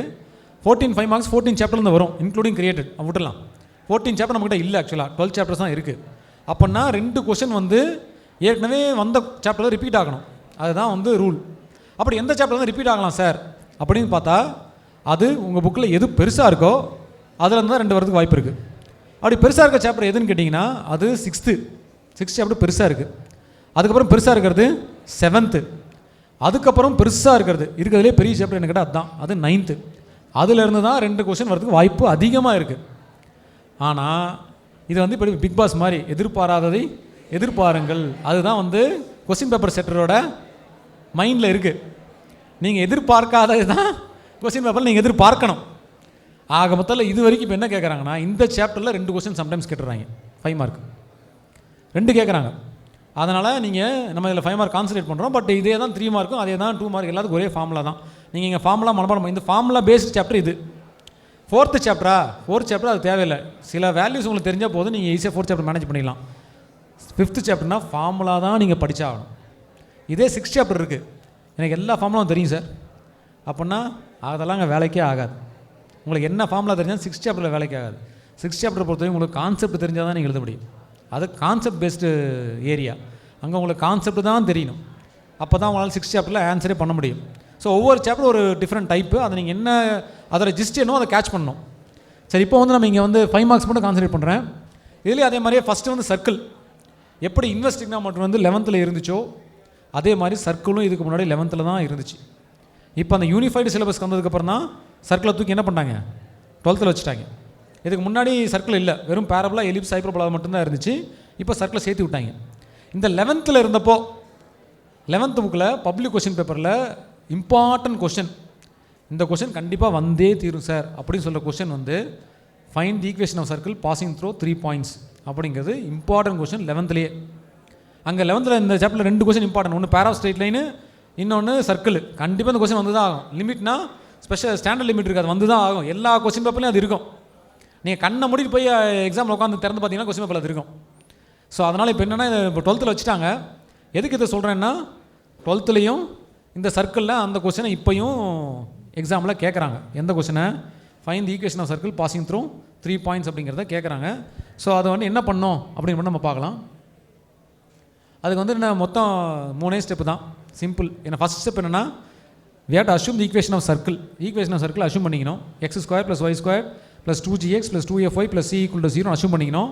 அப்புறம் அவங்க 3 பாயிண்ட் கொடுப்பாங்க, 3ஐயும் சப்ஸ்டியூட் பண்ணோம். 3ஐயும் சப்ஸ்டியூட் பண்ணிவிட்டு என்ன பண்ணோம், அதை GFCக்கு சால்வ் பண்ணோம். கரெக்டாக? சரி, இப்போ அதை வந்து இங்கே எழுதியிருக்கேன் 3 பாயிண்ட்ஸு. இது வந்து மார்ச் 2022 கேட்டிருக்காங்க, அப்புறம் ஜூனில் கூட கேட்டிருக்காங்க. ஸோ அதனால் நீங்கள் வந்து ரிப்பீட்டாக கேட்குறாங்கங்கிறது நான் காஷியஸாக சொல்கிறேன். இதில் என்ன சர்க்கிளோட ஈக்குவேஷன் எடுத்துட்டேன். 1,1ங்கிறது ஒரு பாயிண்ட்டு சப்ஸ்டியூட் பண்ணேன், ஒரு ஈக்குவேஷன் வந்துருச்சு. அப்புறம் 2,-1 ஒரு பாயிண்ட் இருக்குது, சப்ஸ்டியூட் பண்ணேன், இன்னொரு ஈக்குவேஷன் வந்துருச்சு.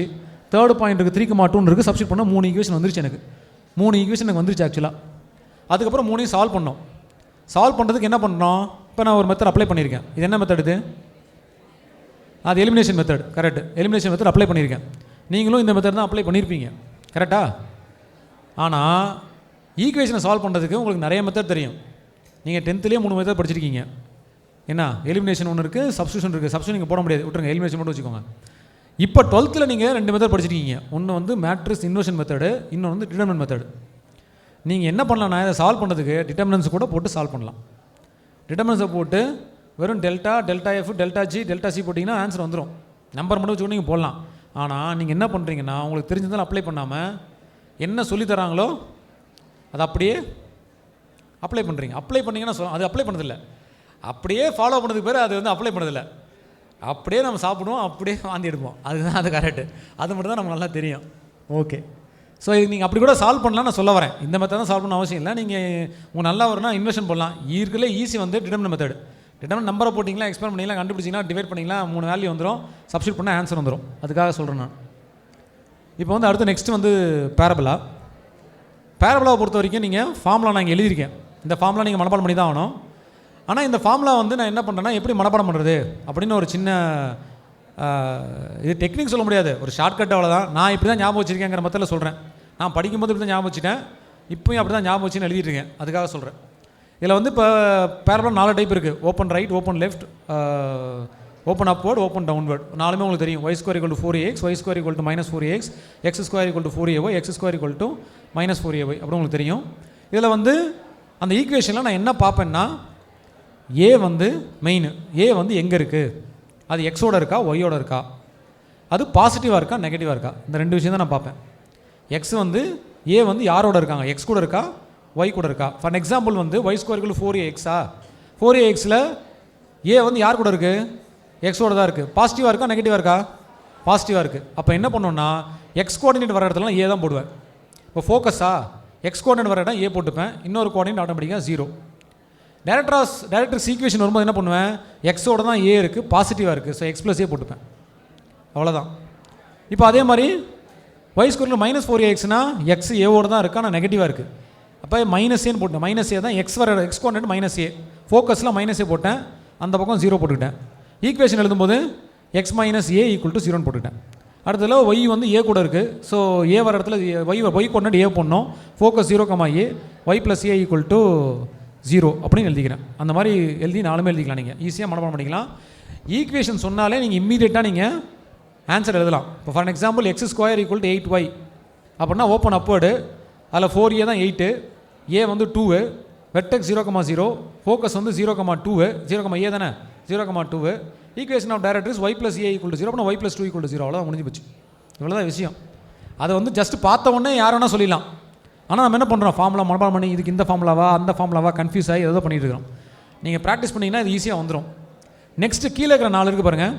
கீழே இருக்கிற 4 வந்து வெர்டெக்ஸ் வந்து 0,0 கிடையாது. வெர்டெக்ஸ் வந்து H,Kல வேறு பாயிண்டில் இருக்குது. அந்த ஹெச்ங்கிறது எப்படி கண்டுபிடிக்கணும்னா, எக்ஸு கூட ஒரு நம்பர் வரும் ஈக்குவேஷனில். எக்ஸு கூட ஒரு நம்பர் வரும், அதுக்கு சைன் மாற்றணும், அதுதான் வந்து ஹெச். அந்த பக்கம் y கூட வர நம்பர் வந்து -k, அதுக்கு சைன் மாற்றணும், அதுதான் k. அதுதான் வெர்டெக்ஸ். H,K தான் வெர்டெக்ஸ்.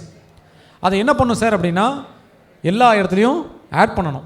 எக்ஸ் எங்கெல்லாம் வருதோ அங்கெல்லாம் ஹெச் ஆட் பண்ணணும், ஒய் எங்கெல்லாம் வருதோ அங்கெல்லாம் கே ஆட் பண்ணணும். கோஆர்டினேட்ஸாக இருந்தால் எக்ஸ் கோஆர்டினேட் கூட ஹெச் ஆட் பண்ணுங்கள், ஒய் கோஆர்டினேட் கூட கே ஆட் பண்ணுங்கள். ஈக்குவேஷனாக இருந்தால் எக்ஸில் வந்தால் ரைட் சைடு ஹெச் ஆட் பண்ணுங்க, ஒயில் வந்தால் ரைட் சைடு கே ஆட் பண்ணுங்கள். எந்த பக்கம் ஆட் பண்ணோம், ரைட் சைடில் ஆட் பண்ணோம். அவ்வளோதான், அந்த ஈக்குவேஷன் வந்துடும். இப்போ வந்து ஃபைண்ட் தி வெர்டெக்ஸ் கேட்குறாங்க. இது உங்களுக்கே தெரியும், நீங்கள் ஏற்கனவே படிச்சிருப்பீங்க நிறையா.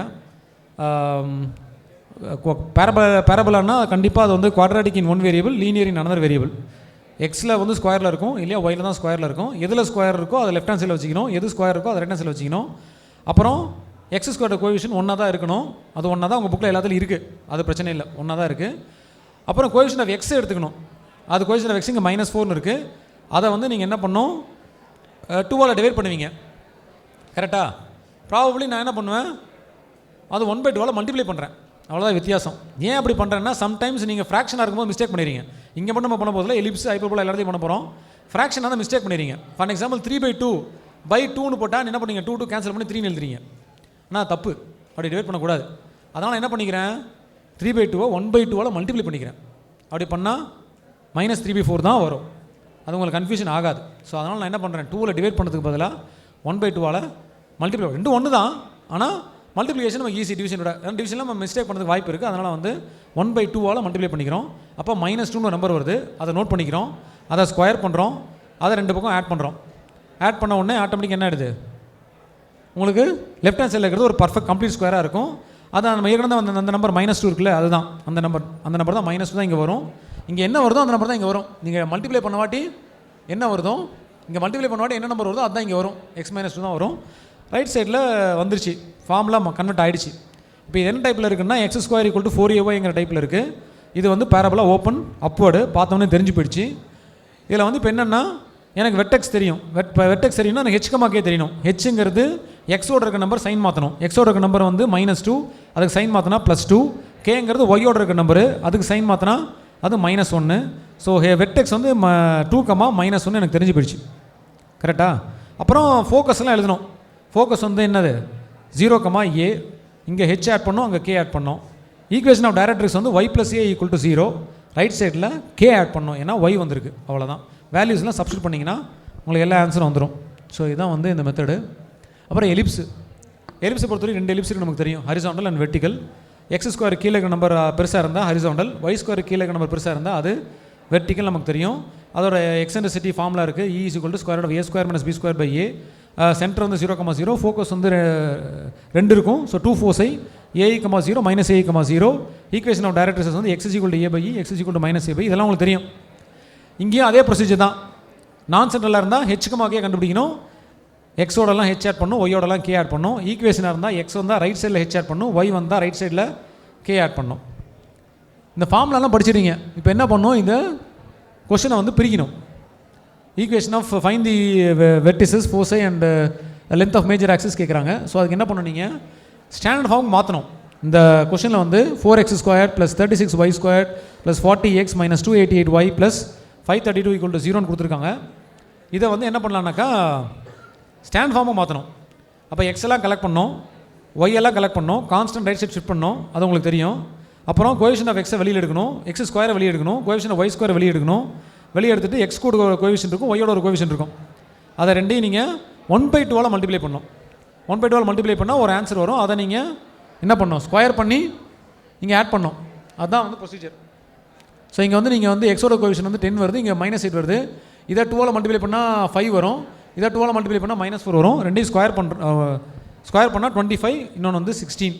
அதை உள்ளே ஆட் பண்ணோம். உள்ளே ஆட் பண்ணால் நம்ம 25 மட்டும் ஆட் பண்ணல, 4 டைம்ஸ் ஆஃப் 25 ஆட் பண்ணுறோம், இங்கே 16 டைம்ஸ் ஆஃப் 36 ஆட் பண்ணுறோம். அதுதான் முக்கியம். அதை ரைட் சைட்லேயும் நாங்கள் ஆட் பண்ணோம், இங்கே ஆட் பண்ணால் ரைட் சைட்லேயும் ஆட் பண்ணோம். அப்போ தான் ஈக்குவேஷன் வந்து கரெக்டாக வரும். ஆட் பண்ணிவிட்டு சிம்பிளிஃபை பண்ணால் உங்களுக்கு இந்த ஸ்டாண்டர்ட் ஃபார்மேட் வந்துடும்.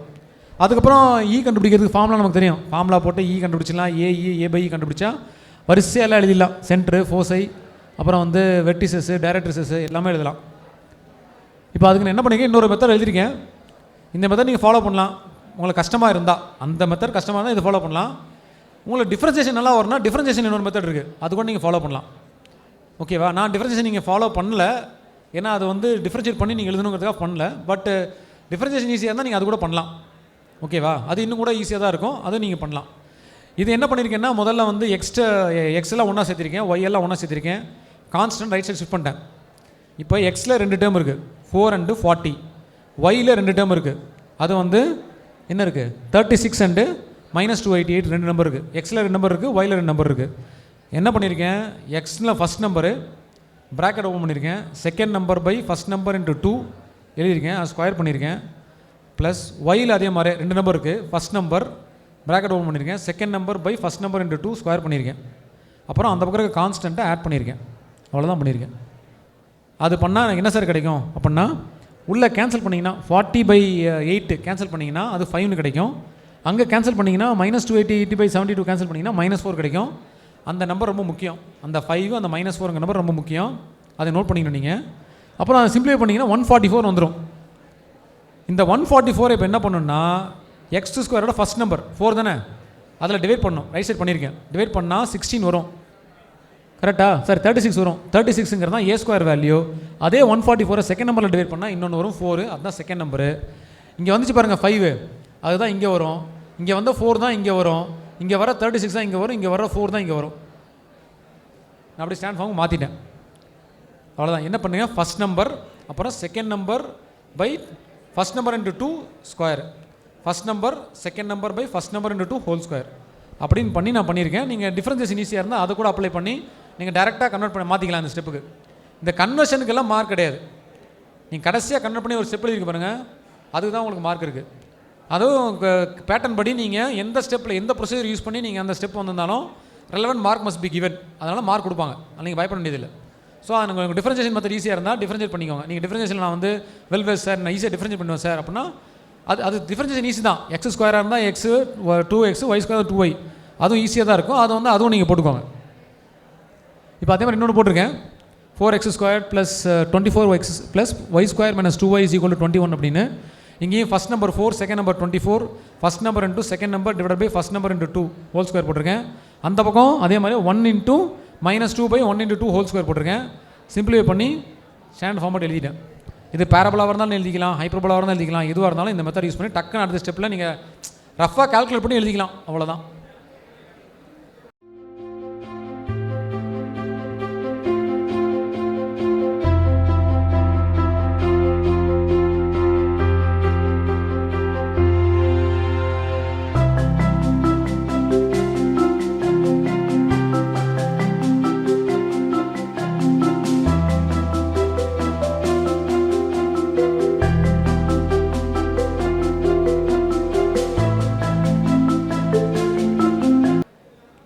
இது ஹைப்பர்போலாக எழுதிருக்கீங்க. அதே மாதிரி நீங்கள் ஜஸ்ட்டு ஒரு சின்ன ஒரு எக்ஸாம்பிள் தான், ஹைப்பர்போலாக எழுதிருக்கீங்க. அது நீங்கள் அதே ஹைப்பர்போலா பண்ணாலும் வரும், பேராபோலானாலும் வரும், எலிப்ஸ்னாலும். எது பேராபோலாக வராது, ஹைப்பர்போலா அண்ட் எலிப்ஸுக்கு வரும். இந்த மெத்தட் நீங்கள் அப்ளை பண்ணி நீங்கள் கன்வெர்ட் பண்ணிக்கலாம். அதாவது ஞாபகம் வச்சுக்கணும்னா first number second number by 2 × first number, அவ்வளோதான். அது மட்டும் தான் நீங்கள் ஞாபகம் வச்சுக்கணும், வேறெல்லாம் ஒன்றும் தேவையில்லை. இப்போ வந்து அப்ளிகேஷன் ப்ராப்ளம் போயிடுறோம். அப்ளிகேஷன் ப்ராப்ளத்தை நம்ம எப்படி அப்ரோச் பண்ணுறோம் அப்படிங்கிறது தான் வந்து ஒரு மெயின் விஷயம். அப்ரோச் பண்ணுறது வந்து உங்களுக்கு தெரிஞ்சிருச்சுன்னா நீங்கள் வந்து என்ன பண்ணிக்கலாம், ஈஸியாக போட்டுடலாம். இதுக்கு வந்து ஒரு 4 ஸ்டெப் ப்ரொசீஜர் வந்து நான் சொல்கிறேன், பயங்கரமான அது 4 ஸ்டெப்பு. அது என்ன ஞாபகம் வச்சுக்கோங்க. ஃபஸ்ட்டு ஸ்டெப் வந்து அந்த கானிக் செக்ஷன் என்னவோ அதோட ஸ்டாண்டர்ட் ஈக்குவேஷன் எழுதணும். ஃபஸ்ட்டு ஸ்டெப் என்ன, writing the equation of the conic, அது ஃபஸ்ட்டு ஸ்டெப்பு. ரெண்டாவது ஸ்டெப் என்னென்னா, அவங்க ஒரு பாயிண்ட் கொடுப்பாங்க, அதை சப்ஸ்டியூட் பண்ணோம். என்ன, சப்ஸ்டியூஷன் ஆஃப் அ பாயிண்ட். மூணாவது ஸ்டெப் என்னென்னா, again writing the equation of a conic. நாலாவது ஸ்டெப் என்ன, அகெயின் சப்ஸ்டியூட்டிங் தி பாயிண்ட். மொத்தம் 4 தான் ஃபஸ்ட்டு ஸ்டெப்பும். ஃபஸ்ட்டு ஸ்டெப் என்ன, writing the equation of a conic. Second step என்ன, substitution of a point. Third step என்ன, writing the equation of a conic. Fourth step என்ன, substitution of a point. அப்போனா என்ன சொல்லியிருக்கேன் தெரிஞ்சிடும் உங்களுக்கு. ஃபஸ்ட்டு சொன்ன ரெண்டாவதே என்ன பண்ணியிருக்கேன், அடுத்த 2 தடவை ரிப்பீட் பண்ணியிருக்கேன், அவ்வளோதான். ஸோ இந்த ஃபோர் ஸ்டெப் ப்ரொசீஜர் தெரிஞ்சால் உங்களுக்கு போதும். இப்போ வந்து ஒரு கொஸ்டின் கொடுக்குறாங்க அப்படின்னா, ஏ பிரிட்ஜ் இஸ் இந்த ஷேப் ஆஃப் பேரபாலான்ற பேரபாலிக் ஷேப் அப்படிங்கிறாங்க. அப்படின்னா அது பேரபாலா தெரிஞ்சு போயிடுச்சு. அது ஓப்பன் டவுன்வேர்டு, பிரிட்ஜ் தானே, ஓப்பன் டவுன்வேர்டு. ஃபஸ்ட்டு ஸ்டெப் என்ன, ஸ்டாண்டர்ட் ஈக்குவேஷன் எழுதணும். x² = 4ay -4ay எழுதிக்கணும். The span of the bridge is 30 மீட்டர்னு சொல்கிறாங்க. என்னது ஸ்பேன்னா இது, அது ஹரிசாண்டலா வெர்டிகலா? ஸ்பேனுங்கிறது ஹரிசாண்டலா வெர்டிகலா? அதுவே தெரியல நமக்கு. ஐயோ சரி, ஹரிசாண்டல் தான். ஸ்பேன்னா ஹரிசாண்டல். ஹரிசாண்டல்னா எக்ஸ் கோஆர்டினேட்டா ஒய் கோஆர்டினேட்டா? ஓ, ஹரிசாண்டல்னா எக்ஸா? ஓகே ஓகே, அப்படி வச்சுக்கலாம். ஹரிசாண்டல்னா எக்ஸு. அப்போனா எக்ஸ் தான் கொடுத்துருக்காங்க. ஆனால் வந்து என்னென்னா, நீங்கள் எல்லா கார்னிக் செக்ஷனும் ஆக்சிஸ்க்கு 2 பக்கமும் இருக்கும். பேரபலாவும் 2 பக்கம் நீங்கள் மெஷர் பண்ணணும். அது சிமெட்ரிக்கல் ஒய் ஆக்சிஸ் தான். இது வந்து எலிப்ஸ், ஹைப்பர்போலா எல்லாமே. எக்ஸ் கோஆர்டினேட்டை நீங்கள் எப்போ என்ன பண்ணணும், பாதியாக குறைக்கணும். இப்போ 30ல் பாதி எவ்வளோ? 15. 15 இந்த பக்கம் இருக்கும், 15 அந்த பக்கம் இருக்கும். அப்போ ஒரு எக்ஸ் தெரிஞ்சு போயிடுச்சு 15. இன்னொன்று வந்து height of the bridge is 6 மீட்டர்னு சொல்கிறான்னு வச்சுக்கோங்க ஃபார் எக்ஸாம்பிளுக்கு. அப்போ அந்த பாயிண்ட் என்னென்னா, இந்த பக்கம் வந்து ஒய் கோஆர்டினேட் 6, அது 4th குவாட்ரண்ட்டில் இருக்குது. அப்போனா 15, -6. அதே 3rd குவாட்ரண்ட்டில் இருந்தால் -15, -6 பாயிண்ட் கொடுக்குறாங்க. ஓகே, அவ்வளோதான் விஷயம். அதுதான் எழுதியிருக்கேன். இப்போ வந்து இங்கே வந்து ஸ்பேன் வந்து 30 சொல்லிட்டாங்க. இந்த பக்கம் 15, இந்த பக்கம் 15. அப்போ இந்த பக்கம் எக்ஸ்க்கு வந்து 15 தெரிஞ்சு போயிடுச்சு. ஒய் வந்து 10 சொல்லியிருக்காங்க, ஹைட் வந்து 10 சொல்லியிருக்காங்க. அப்போ -10. இப்போ பேரபோலா ஃபஸ்ட்டு ஸ்டெப் என்ன, பேரபோலோட ஈக்குவேஷன் x² = -4ay எழுதிட்டேன். செகண்ட் ஸ்டெப் என்ன, 15, சப்ஸ்டியூட் பண்ணோம். அதில் எக்ஸுக்கு பதிலாக 15ஐயும் ஒய்க்கு பதிலாக -10ஐயும் சப்ஸ்டியூட் பண்ணோம். சப்ஸ்டியூட் பண்ணிங்கன்னா உங்களுக்கு என்ன கிடைக்கும், 4a கிடைக்கும். ஏ கூட தேவையில்லை, 4a நமக்கு தெரிஞ்ச போதும். 4a கிடைக்கும். 4a தூக்கி திரும்ப அங்கே ஈக்குவேஷனில் போட்டிங்கன்னா திரும்ப ஈக்குவேஷன் ஆஃப் பேரபோலா கிடைக்கும். அவ்வளோதான்.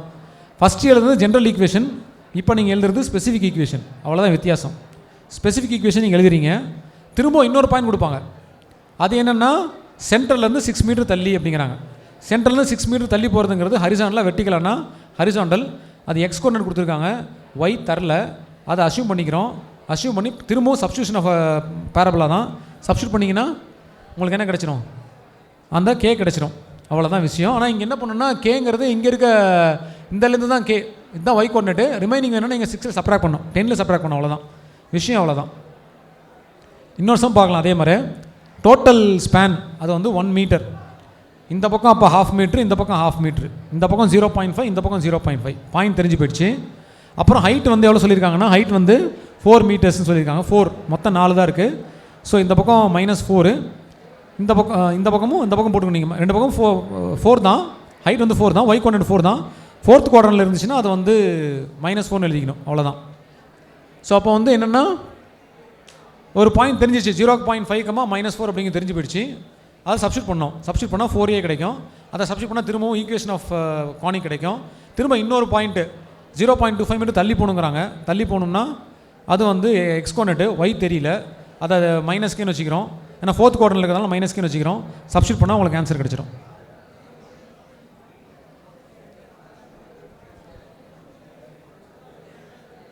இப்போ வந்து தேர்டு இன்னொரு கொஸ்டின் பார்க்கலாம். இதில் வந்து என்ன சொல்லியிருக்காங்கன்னா, the water is flowing out of a pipe in the parabolic shape. அது நமக்கு தெரியும் ஏற்கனவே. அது parabolic ஷேப்பில் தான் போகுது.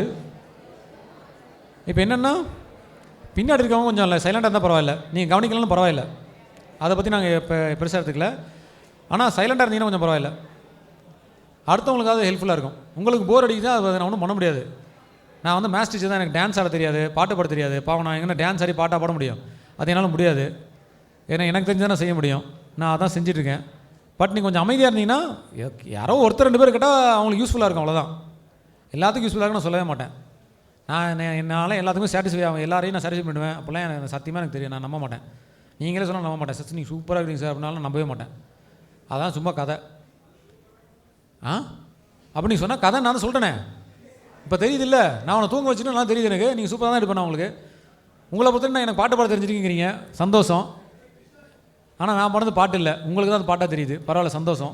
எனக்கு அதை பற்றி வருத்தம்லாம் இல்லை.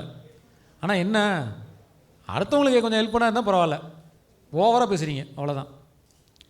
இப்போ வந்து இப்போ water is flowing out of pipe இந்த பேரபாலிக் ஷேப்பு, இது பேரபாலா டவுன்வர்ட் தான்.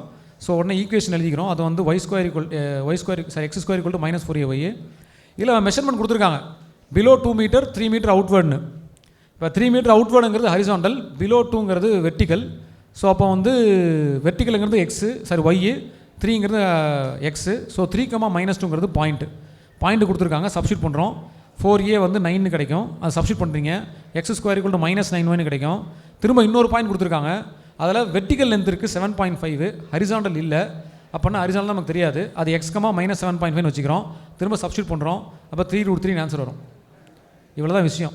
இப்போ அப்ளிகேஷன்ஸ் நம்ம பொறுத்த வரைக்கும் நீங்கள் என்ன சார் பண்ணணும்னா, அதை படித்து நீங்களாம் போட்டு படிக்கிறீங்க, அப்புறம் வரைகிறீங்க, டயக்ராம் பார்த்து நோட்டை பார்த்து வரைகிறீங்க, அப்புறம் திரும்ப சப்ஸ்டியூட் அதை பார்த்து எழுதுறீங்க. அதெல்லாம் போட்டால் எக்ஸாமில் வந்துருமா? வராது. கொஸ்டினை படித்தோடனே அதில் என்ன இருக்குன்னு கதையாக சொல்லணும். இப்போ நான் சொன்ன மாதிரி, இப்போ நான் ஒரு கதை சொன்னேன்ல, அந்த கதையை நீங்கள் சொல்லணும். அப்படி சொல்ல முடிஞ்சதுன்னா எக்ஸாமில் உங்கள் எக்ஸாமில் இந்த கதை உங்களுக்கு ஞாபகம் வரும். எக்ஸாமில் இந்த கதையை நீங்கள் அழகாக எழுதுவீங்க. ஆனால் ஃபஸ்ட்டு ஸ்டெப்பு எக்ஸ் ஸ்கொயர் -4 எழுதிட்டோம், அடுத்த ஸ்டெப்பு பாயிண்ட் எழுதிட்டோம். அப்படி எழுதிட்டே இருந்தீங்கன்னா எக்ஸாம் போனால் வராது, கண்டிப்பாக வராது. இப்போ வந்து இது எல்லா சம்மும் அதே மாதிரி தான். இப்போ இதில் வந்து ஒரே ஒரு சின்ன சேஞ்ச் இருக்குது. இந்த பேரபாலிக் பிரிட்ஜை பொறுத்த வரைக்கும் என்னென்னா, சஸ்பென்ஷன் பிரிட்ஜு. இதில் இருக்கிற பேரபலா என்னன்னு கேட்டிங்கன்னா, எக்ஸாக்டாக வந்து இதில் இல்லை, ஆக்சிஸில் இல்லை, ஒரு 3 மீட்டர்ஸ் மேலே இருக்குது. அப்படின்னா என்ன அர்த்தம்னா, ஒய் கோஆர்டினேட் கொஞ்சம் 3 மீட்டர் அதிகமாக இருக்குது, வெர்டிக்கல் வந்து 3 மீட்டர் அதிகமாக இருக்குது. அப்போ எப்போல்லாம் அவங்க ஹரிசாண்டல் சொல்கிறாங்களோ அப்போல்லாம் 3 மீட்டர் நீங்கள் கழிச்சிடணும். நீங்கள் எப்போல்லாம் வெர்டிக்கல் கண்டுபிடிக்கிறீங்களோ அப்போல்லாம் 3 மீட்டர் ஆட் பண்ணிக்கணும். ஏன்னா அது டைரெக்டாக எங்கே இல்லை, ஃப்ளோரில் இல்லை, ஃப்ளோர்லேருந்து 3 மீட்டர்ஸ் மேலே இருக்குது. ஸோ அதனால் நீங்கள் என்ன பண்ணோம், வெர்டிக்கலில் வந்து அவங்க கொடுத்தா 3 மீட்டர் நீங்கள் சப்ராக்ட் பண்ணிடணும். நீங்களாக கண்டுபிடிச்சிங்கன்னா 3 மீட்டரை ஆட் பண்ணிக்கணும். இப்போ ஹரிசாண்டல் ஸ்பேன் எவ்வளோ கொடுத்துருக்காங்கன்னா 60 மீட்டர் கொடுத்துருக்காங்க. ஹரிசாண்டல் என்ன கொடுத்தா என்ன பண்ணோம், 2 டிவைட் பண்ணோம். இந்த பக்கம் 30, இந்த பக்கம் 30, எக்ஸ் தெரிஞ்சு போயிடுச்சு 13. இப்போ ஒய் வந்து அவங்க எவ்வளோ கொடுத்துருக்காங்க, வெர்டிக்கல் 16, அது 16 கொடுத்துருக்காங்க. நாம் என்ன பண்ணோம், அதில் 3 கழிச்சிடணும். ஏன்னா அது 3 மீட்டரு மேலே தான் இருக்குது. ஸோ அப்போ ஒரிஜினல் ஹைட் வந்து 16 இருந்தால் நமக்கு பேரபாலிக் ஹைட் வந்து 13 தான். அப்போ ஒய் தெரிஞ்சு போயிடுச்சு. இப்போ பாயிண்ட் அந்த பேரபலா தெரிஞ்சு போயிடுச்சு, 30, 13, அவ்வளோதான். ஈக்குவேஷன் ஆஃப் பேரபலா ஃபஸ்ட் எழுதுறீங்க, open அப்போர்டு X square equal to 4ay, 13, substitute பண்ணுறீங்க. அப்போ உங்களுக்கு 4a கிடைக்கும். 4a சப்ஸ்டியூட் பண்ணால் ஈக்குவேஷன் கிடைக்கும். அப்புறம் என்ன சொல்கிறாங்க சார், 6 மீட்டர் தள்ளி போனால் ஹைட் கேட்குறாங்க, இன்னொரு 6 மீட்டர் தள்ளி போனால் ஹைட் கேட்குறாங்க. அப்போ 6 மீட்டர் தள்ளி போகிறதுங்கிறது எக்ஸ் தெரியுது, ஒய் தெரியல. ஒய்யை வந்து 6, வச்சுக்கிறீங்க, சப்ஸ்டியூட் பண்ணீங்க, கே கிடைக்கும். ஆனால் இப்போ நீங்கள் கண்டுபிடிச்ச கே வந்து வெர்டிக்கலு, நீங்களாக கண்டுபிடிச்சா என்ன பண்ணோம், அது கூட 3 வந்து ஆட் பண்ணணும். அவ்வளோதான் விஷயம், வேறு ஒன்றும் இல்லை. அப்போ நீங்கள் இப்படி உங்களுக்கு சொல்ல தெரிஞ்சுன்னு வச்சுக்கோங்களேன். பாருங்கள், அதான் பண்ணியிருக்கேன்.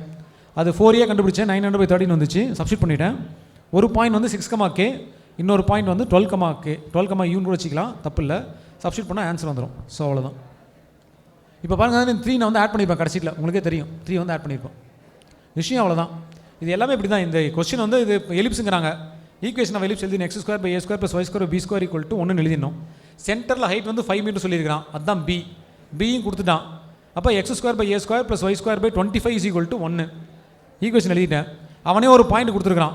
இப்படி ஹரிசாண்டலாக 8, வெர்டிக்கலாக 4, அப்படின்னா 8,4ங்கிறது பாயிண்ட்டு. சப்ஸ்டியூட் பண்ணால் a² வந்துடும். அவ்வளோதான், ஏ கண்டுபிடிக்கணும், அவ்வளோதான் ஆன்சரை. அவ்வளோதான் கொஸ்டின், இதில் வேறு ஒன்றுமே இல்லை.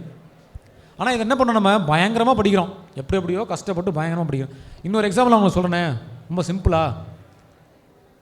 இப்போ இந்த சம் வச்சுக்கலாம். இது இருக்கலே கஷ்டமாக இருக்கும். என்ன, பிங்கிறது ஒரு ஷிப்பு, அது ஏங்கிறது ஒரு ஸ்டேஷன், பிங்கிறது இன்னொரு ஸ்டேஷன். 2 ஸ்டேஷனும் வந்து நடுவில் எவ்வளோ டிஸ்டன்ஸ் இருக்குன்னா 600 கிலோமீட்டர்ஸ் இருக்குது. எவ்வளோ இருக்குது, 600 இருக்குது. 2 ஸ்டேஷனும் ஃபிக்ஸடாக இருக்குமா, மூவிங்காக இருக்குமா? ஸ்டேஷன் ஃபிக்ஸடாக தான் இருக்கும். எது மூவ் ஆகுது, ஷிப்பு தான் மூவ் ஆகுது. 2 ஃபிக்ஸடாக இருக்கிறது எப்பயுமே ஃபோக்கஸ் தான். ஃபிக்ஸட் பாயிண்ட்டே வந்து கார்னர் செக்ஷனில் எதெல்லாம் ஃபிக்ஸடாக இருக்கோ அது ஃபோர்ஸை தான். 2 ஃபோர்ஸைன்னு சொல்லிட்டாங்க. ஒரு ஃபோர்ஸ் எங்கே இருக்குது, 0,0 இருக்குது, ஆர்ஜின் சொல்லிட்டாங்க. அதுக்கு நேராக மேலே போனால் அது ஒய் ஆக்சிஸ் தான். இன்னொன்று 600 மீட்டர் தள்ளி இருக்குது, அது 0,600. இன்னொரு ஸ்டேஷன் 0,600 இருக்குது. அந்த 2 ஃபோர்ஸைக்கு நடுவில் தான் சென்டர் இருக்கும். அப்போ நடுவில்னா எவ்வளோ வாரத்தில் இருக்கணும், மொத்தம் 600 இருக்கா, அப்போ 300. அப்போ 0,300 தான் சென்ட்ரு. 0,300 சென்டர்னா ஹெச் வந்து 0, 300 வந்து கே. அது தெரிஞ்சு போயிடுச்சு. ஈக்குவேஷன் ஹைப்பர்போலா வந்து x - h² / a² - y - k² b²ல் எனக்கு ஹெச்சும் தெரிஞ்சு போயிடுச்சு, கேயும் தெரிஞ்சு போயிடுச்சு. சப்ஸ்டியூட் பண்ணிக்கலாம், வேறு ஒன்றும் இல்லை. இப்போ இன்னொன்று என்ன தெரியுதுன்னா, அந்த ஷிப்புக்கும் இந்த 2 ஸ்டேஷன் நடுவில் டிஸ்டன்ஸ் இருக்குல்ல, அதோட டிஃபரன்ஸ் வந்து 200 சொல்லியிருக்காங்க. அது அது எதுக்கு ஈக்குவலாக இருக்கும்? லென்த் ஆஃப் ட்ரான்ஸ்வர்ஸ் ஆக்சிஸ் ஈக்குவலாக இருக்கும் 2a வந்து 200 சொல்லிட்டான். அதில் ஏ தெரிஞ்சு போயிடுச்சு, ஏ வந்து 100, ஏவும் தெரிஞ்சு போயிடுச்சு. இப்போ எனக்கு தெரிய வேண்டியது பி மட்டும்தான். அதுக்கு என்ன பண்ணோம்? பிக்கு ஒரு ஃபார்முலா இருக்குது. என்ன ஃபார்முலா இருக்குது? b² = ae² - a² இருக்குது. அதில் சப்ஸ்டியூட் பண்ணால் b² தெரிஞ்சு போயிடும். அதுவும் போட்டுறேன். ஹெச்சும் தெரிஞ்சிருச்சு, கேவும் தெரிஞ்சிருச்சு, அப்புறம் a² தெரிஞ்சிருச்சு. a² தான் அவனே கொடுத்துட்டானே. ஏ வந்து 2a வந்து 200 சொல்லியிருக்கான், ஏ வந்து 100, a² வந்து 1 lakh. அதை நம்ம பார்த்தாலே தெரிஞ்சு போயிடுது. ஸோ அதை எழுதிக்கலாம், அவ்வளோதான், முடிஞ்சு போச்சு விஷயம். இப்போ இந்த கொஸ்டின் வச்சுக்கோங்களேன், இதை நமக்கு இன்னும் பயங்கர கஷ்டமாக இருக்க மாதிரி இருக்கும். என்ன இந்த கொஸ்டினுக்கு நான் ஒரு கதை சொல்ல பாருங்கள். ரொம்ப கஷ்டமான கணக்கு இது. ஆனால் இந்த கதை மட்டும்லாம் கேட்டுக்கோங்க. இப்படி தான் நீங்கள் படிக்கணுங்கிறதா இது என்னோட அசம்ஷன். இப்போ நான் படிக்கிறேன், நீங்கள் வேறு மாதிரி படிச்சிக்கலாம். நீங்கள் படித்தா உங்களுக்கு ஒரு கதை தோணும், அந்த கதையை நீங்கள் ஞாபகம் வச்சுக்கணும். இப்போ என்ன சொல்கிறேன்னா, இதில் வந்து 2 கொடுத்துருக்காங்க சார், ஒரு வெர்டெக்ஸ் ஒரு ஃபோக்கஸ். மொத்தமாக அது எவ்வளோ லென்த் இருக்குன்னா 14 மீட்டர் லென்த் இருக்குது. எவ்வளோ இருக்குது? 14 மீட்ரு லென்த் இருக்குது. அதில் 2 மீட்ரு மேலே போனால் இன்னொரு ஃபோக்கஸ் வருதுங்கிறான். எவ்வளோது? மொத்தமே இப்போ எவ்வளோ சொன்னால் 14 மீட்ரு. அதில் 2 மீட்ரு மேலே போயிட்டால் என்ன வருது? இன்னொரு ஃபோக்கஸ் வருதா? அப்போ இப்போ ஃபோக்கஸுக்கு டிஸ்டன்ஸ் எவ்வளோ சார்? மொத்தம் 14 இருந்துச்சு, கீழேருந்து 2 மேலே போயிட்டேன், மிச்சம் எவ்வளோ இருக்கும்? 12 தான் இருக்கும். 2 ஃபோக்கஸ் நடுவில் 12 இருக்கா? நடுவில் சென்டர் இருக்குமா? இப்போ சென்டர் எவ்வளோ உயரத்தில் இருக்கும்? 6 இருக்குமா? இப்போ அந்த மேலே 6 மீட்டர் இருக்குல்ல, அதில் வந்து 1 மீட்டர் கீழே வந்தால் இன்னொரு வெர்டெக்ஸ் இருக்குங்கிறான். அப்போ எவ்வளோ வரணும்? 5. அவ்வளோதான் சார் சொல்லியிருக்கான். இந்த கொஸ்டினே அவ்வளோதான்.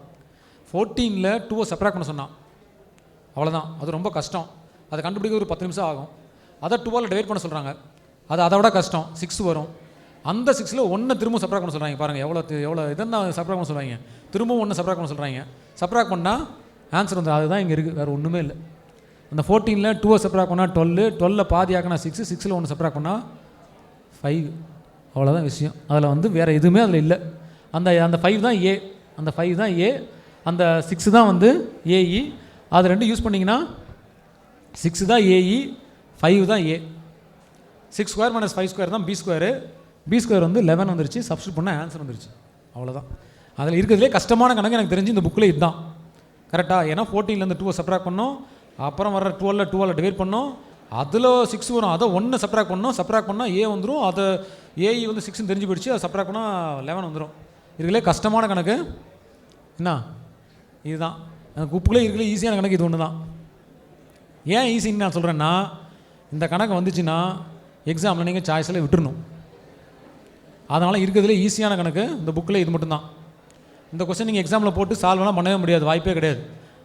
இல்லை சார், நான் மேக்ஸில் புலி சார், நான் ஏன் லெவலுக்கான சம் தான் சார் நான் போடுவேன், இந்த மாதிரிலாம் சம் கொடுத்தா நான் இதை தான் சார் போடுவேன், அதை போட்டு தான் சார் நான் ப்ரூவ் பண்ணுவேன் அப்படின்னு சொன்னீங்கன்னா உங்களை விட முட்டாள் இந்த உலகத்தில் யாருமே கிடையாது.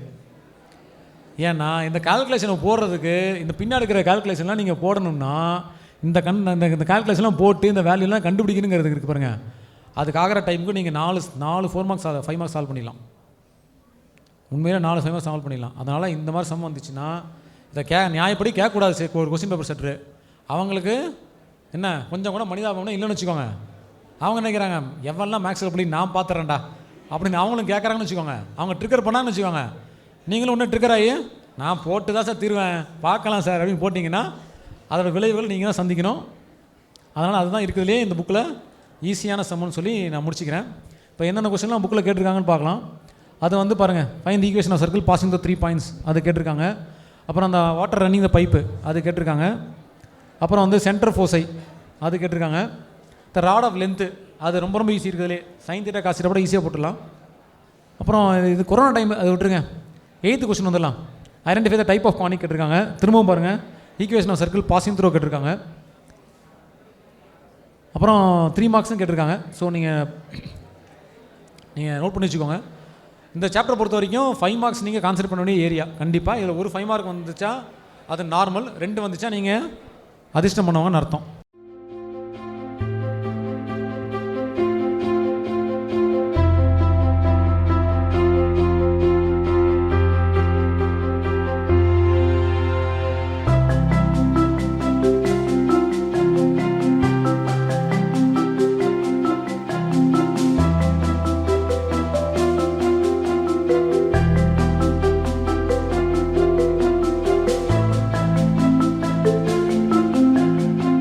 சரி ஓகே, இது லாஸ்ட் டாப்பிக்கு. நீங்கள் விட்டு நான் ஓடி போயிடுவேன். என்னால் உங்களை தாங்க முடியலையா, உங்களால் என்ன தாங்க முடியலாங்கிறது இன்னொரு ½ அன் ஹவரில் தெரிஞ்சிடும். அப்போ நம்ம லஞ்சுக்கு போயிடலாம் டேரெக்டாக. பசிக்குது வேறு, எனக்கும் பசிக்குது, அநேகமாக உங்களுக்கும் பசிக்குது தான் நினைக்கிறேன். அதான் பேசிகிட்டே இருக்கீங்க. இப்போ வந்து வெக்டர் அல்ஜிப்ரா இதில் வந்து என்னென்னா 2 6 மார்க் வரதுக்கான ஆப்ஷன் அதிகமாக இருக்கக்கூடிய ஏரியா இதுவும் தான். ஆனால் மோஸ்ட் ப்ராபப்ளி 2 வந்து 5ல் கேட்குறாங்கங்கிறது என்னுடைய ஒப்பீனியன். அதை நீ ஞாபகம் வச்சுக்கோங்க. இப்போ வந்து இதில் வந்து என்னென்னா இந்த கொஸ்டினை வந்து போன சிலபஸில் இருந்து, அதாவது இப்போ இல்லை, போன சிலபஸ் இருந்துச்சு பாருங்கள், அதில் இருந்து இது வரைக்கும் திரும்ப திரும்ப கேட்டே இருக்காங்க. அதனால் நாங்களும் இதை வந்து நான் இம்பார்ட்டன்ட் நினைக்கவே இல்லை. இந்த சம்ம என்னை பொறுத்து இம்பார்ட்டண்ட்டே கிடையாது. அதை நான் முக்கியம்னு நினைக்கல. அதில் எந்த விதமான இதுவும் கிடையாது. ஆனால் அதை வந்து திரும்ப திரும்ப 5 மார்க்கில் கேட்டே இருக்காங்கிறதால நானும் படிச்சுக்கோங்க சொல்கிறேன் அவங்களையே. இந்த ரோவில் கேட்குறதுக்கு ஆப்ஷன் இருக்குது. ஏன்னா இந்த 4 இருக்குது மொத்தம். Sine of alpha plus beta, sine of alpha minus beta, cos of alpha plus beta, cos of alpha minus beta 4மே இருக்குது. அவ்வளோதான். 2க்கு டாட் ப்ராடக்ட்டு, 1 கிராஸ் ப்ராடக்ட், அவ்வளோதான் வித்தியாசம். நான் 2மே ஒரே சம்லேயே தான் சால்வ் பண்ணியிருக்கேன். ஆல்ஃபா ப்ளஸ் பீட்டானா ஆல்ஃபா மேலே பீட்டா கீழே அப்படி எடுத்துக்கணும். மேலே இருக்கிறது ஃபஸ்ட் குவாட்ரண்ட்டு, கீழே இருக்கிறது 4th குவாட்ரண்ட்டு. அது வந்து cos alpha comma sine alpha, கீழே இருக்கிறது cos beta comma minus sine beta, அவ்வளோதான் வரும். தெரிஞ்சிச்சு உங்களுக்கு. அப்புறம் டாட் ப்ராடக்ட் எடுத்து கம்பேர் பண்ணால் சைன் காசு வந்துடும். கிராஸ் ப்ராடக்ட் எடுத்து கம்பேர் பண்ணால் சைன் வந்து 2மே இதில் போட்டிருக்கேன். நான் 2மே ஒரே சம்லேயே போட்டிருக்கேன். மைனஸ் பீட்டானா 2மே மேலே தான் இருக்கும். ஆல்ஃபாவும் மேலே தான், பீட்டாவும் மேலே தான். அப்போ தான் ஆல்ஃபா மைனஸ் பீட்டாவும் ஃபஸ்ட் குவாட்ரண்ட்டில் வரும்.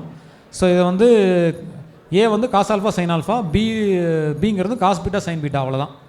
அதை மட்டும் தெரிஞ்சால் போதும். நீங்கள் டாட்டு கிராஸ் போட்டு கண்டுபிடிச்சிக்கலாம். அப்புறம் அல்டிடியூட்ஸ் ஆஃப் ட்ரையாங்கிள், இதெல்லாம் நான் வந்து எப்படின்னா இதுக்கெலாம் நாங்கள் ஒரு கதை சொல்லுவோம். இந்த இதில் மொத்தமே 3 விஷயம் தான் இருக்குது. ஒன்று ஏபிசி, இன்னொன்று பிசிஏ, இன்னொன்று சிஏபி, அவ்வளோதான் சொல்லுவோம். ஏபிசி அப்படின்னா என்ன சார்? ஃபஸ்ட்டு அப்படின்னா AB is perpendicular to BC. ஏபிசினா A is perpendicular to, AB is perpendicular to, sir AD is perpendicular to BC, அவ்வளோதான். அதில் வந்து ஏடிக்கு பதிலாக ஓஏ எழுதிக்கிறோம். ஃபஸ்ட்டு ஏபிசியில் first ABC, OA perpendicular to BC, OA dot BC is equal to 0, அவ்வளோதான் விஷயம். ரெண்டாவது அது பிசிஏ. பிசிஏன்னா OB is perpendicular to CA, OB dot CA vector is equal to 0. அது போட்டிங்கன்னா ரெண்டாவது ஈக்குவேஷன் வந்துடும். ரெண்டையும் ஆட் பண்ணிங்கன்னா சிபிஏன்னு வரும்.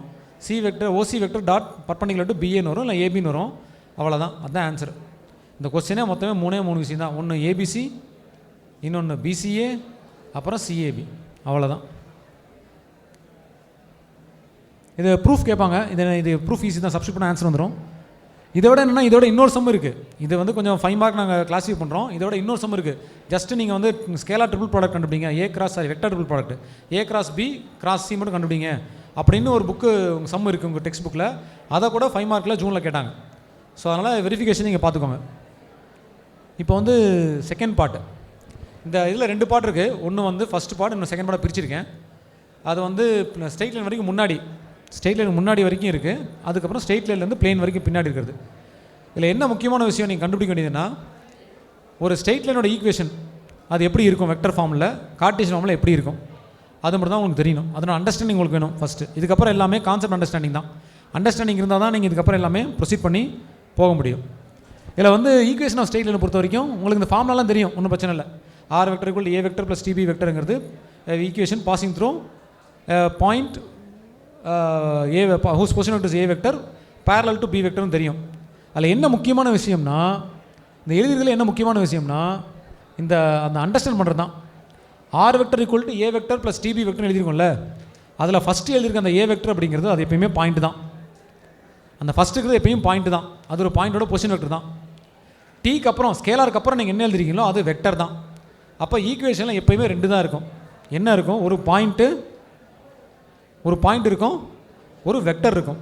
பாயிண்ட்டுங்கிறது அந்த பாயிண்ட் வழியாக அந்த லைன் போகும், வெக்டருங்கிறது அதுக்கு பேரலாக அந்த லைன் இருக்கும். அவ்வளோதான் அந்த விஷயம்.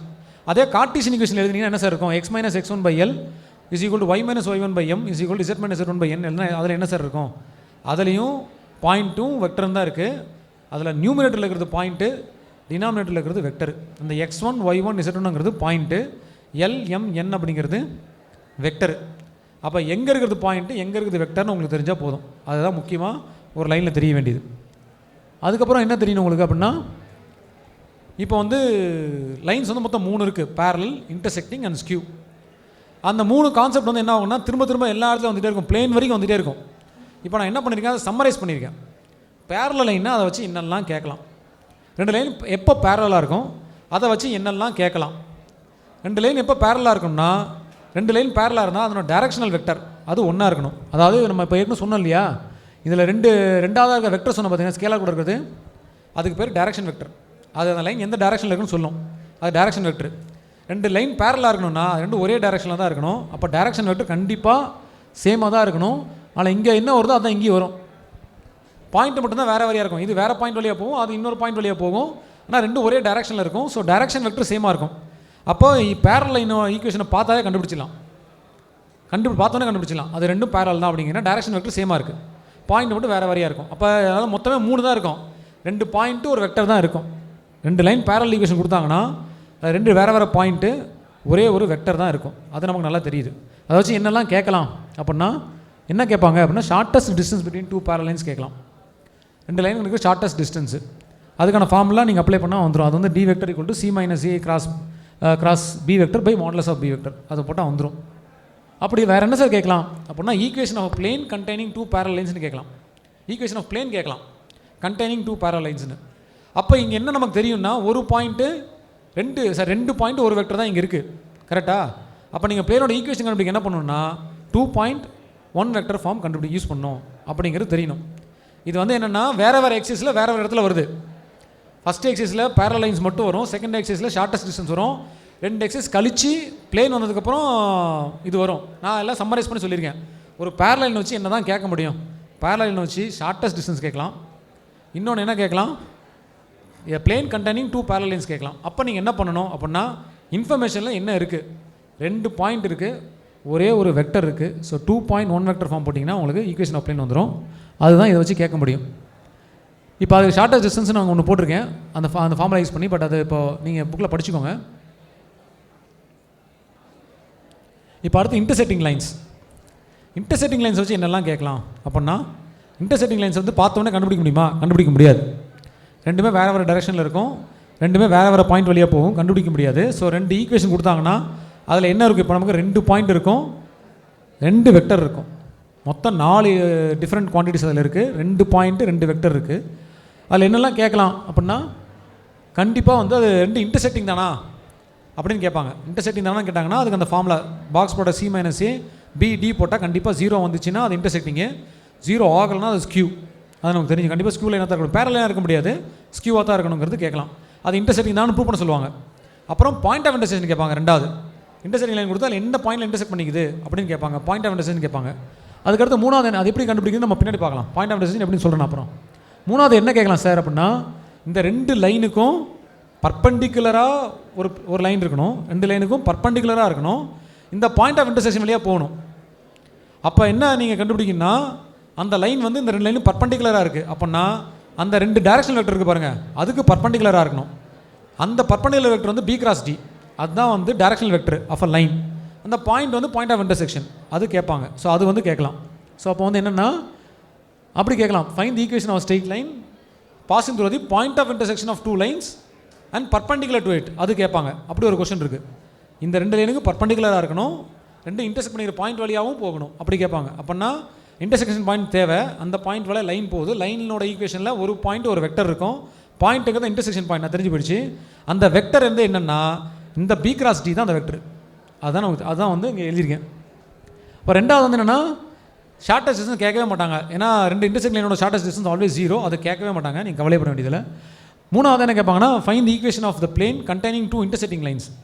இப்போ எப்படி பேரலில் கேட்டாங்களோ அதே மாதிரி இன்டர்செக்டிங் லைன்ஸ் கேட்பாங்க. இங்கே நம்மகிட்ட என்ன இருக்குன்னா 2 பாயிண்ட் 2 வெக்டர் இருக்குது. அப்போ உங்களுக்கு நிறைய ஆப்ஷன்ஸ் இருக்குது.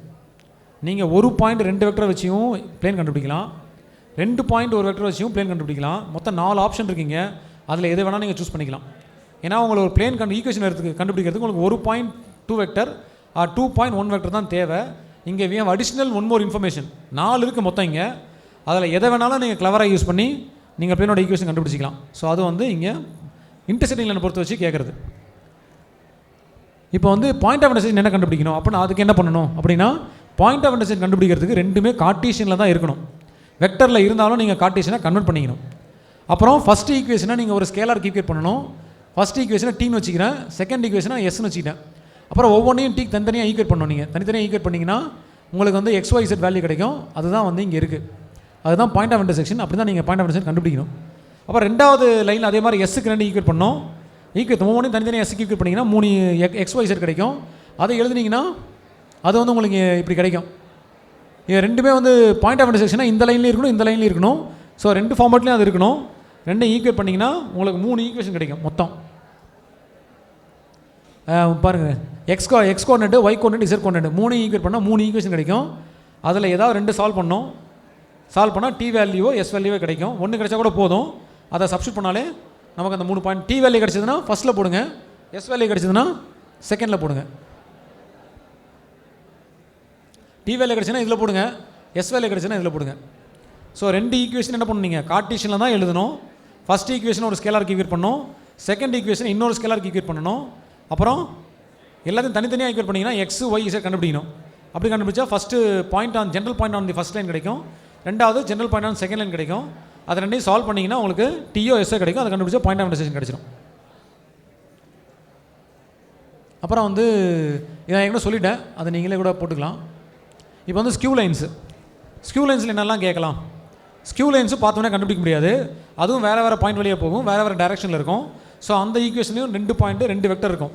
ஃபஸ்ட்டு ஈக்குவேஷனில் ஒரு பாயிண்ட் ஒரு வெக்டர், செகண்ட் ஈக்குவேஷனில் ஒரு பாயிண்ட் ஒரு வெக்டர் இருக்கும். நமக்கு இன்ஃபர்மேஷன்லேயே கொடுத்துருக்க இன்ஃபர்மேஷன்லேயே 2 பாயிண்ட் 2 வெக்டர் இருக்குது. அது ஸ்கியூ லைன் தானே கண்டுபிடிக்கிறதுக்கு அந்த கண்டிஷன், அந்த அந்த என்னது C - A BD = 0 வந்தால் அது இன்டர்செக்டிங்கு, நாட் ஈக்குவல் டு 0 வந்தால் கண்டிப்பாக ஸ்கியூ தான். அது தெரிஞ்சு போயிடுது. அப்புறம் ஸ்கியூ லைன்ஸ் வேறு என்ன கேட்கலாங்க, ஸ்கியூ லைனை வச்சு ஷார்ட்டஸ்ட் டிஸ்டன்ஸ் கேட்கலாம். ஷார்ட்டஸ்ட் டிஸ்டன்ஸ் கேட்டாங்கன்னா அப்போ வந்து நீங்கள் என்ன பண்ணலாம், அதுக்கு ஃபார்முலா இருக்குது, ஃபார்முலா அப்ளை பண்ணி ஷார்ட்டஸ்ட் டிஸ்டன்ஸ் கண்டுபிடிச்சிடலாம். வேறு என்ன கேட்பாங்க அப்படின்னா, இங்கேயும் வந்து find the equation of plane passing through a பாயிண்ட்னு அவங்க ஒரு பாயிண்ட் கொடுத்துருவாங்க. இங்கே அவங்களே ஒரு பாயிண்ட்டை கொடுத்துருவாங்க. பட் பர்பண்டிகுலர் டு தீஸ் டூன்னு கேட்பாங்க. இப்போ பர்பண்டிகுலர் டு தீஸ் டூன்னா பர்பண்டிகுலர் டைரக்ஷன் வேணும்னா அது B × D தான். அவங்களே பாயிண்ட்டை கொடுத்துட்றாங்க, நமக்கு பிரச்சனையே கிடையாது. ஸோ பாயிண்ட்டு டைரக்ஷன் வெக்டர் போட்டால் அந்த லைன் வந்துடும். ஸோ அதுதான் வந்து இங்கே கேட்பாங்க. சிம்பிள் தான். இது ஷார்ட்டஸ்ட் டிஸ்டன்ஸ் போட்டுருங்க. இந்த ஃபார்முலா நீங்கள் உங்களுக்கே தெரியும், நீங்கள் போட்டுக்கோங்க. இப்போ வந்து என்னென்னு கேட்டிங்கன்னா, அடுத்து வந்து equation of plane. Equation of பிளேனை பொறுத்த வரைக்கும்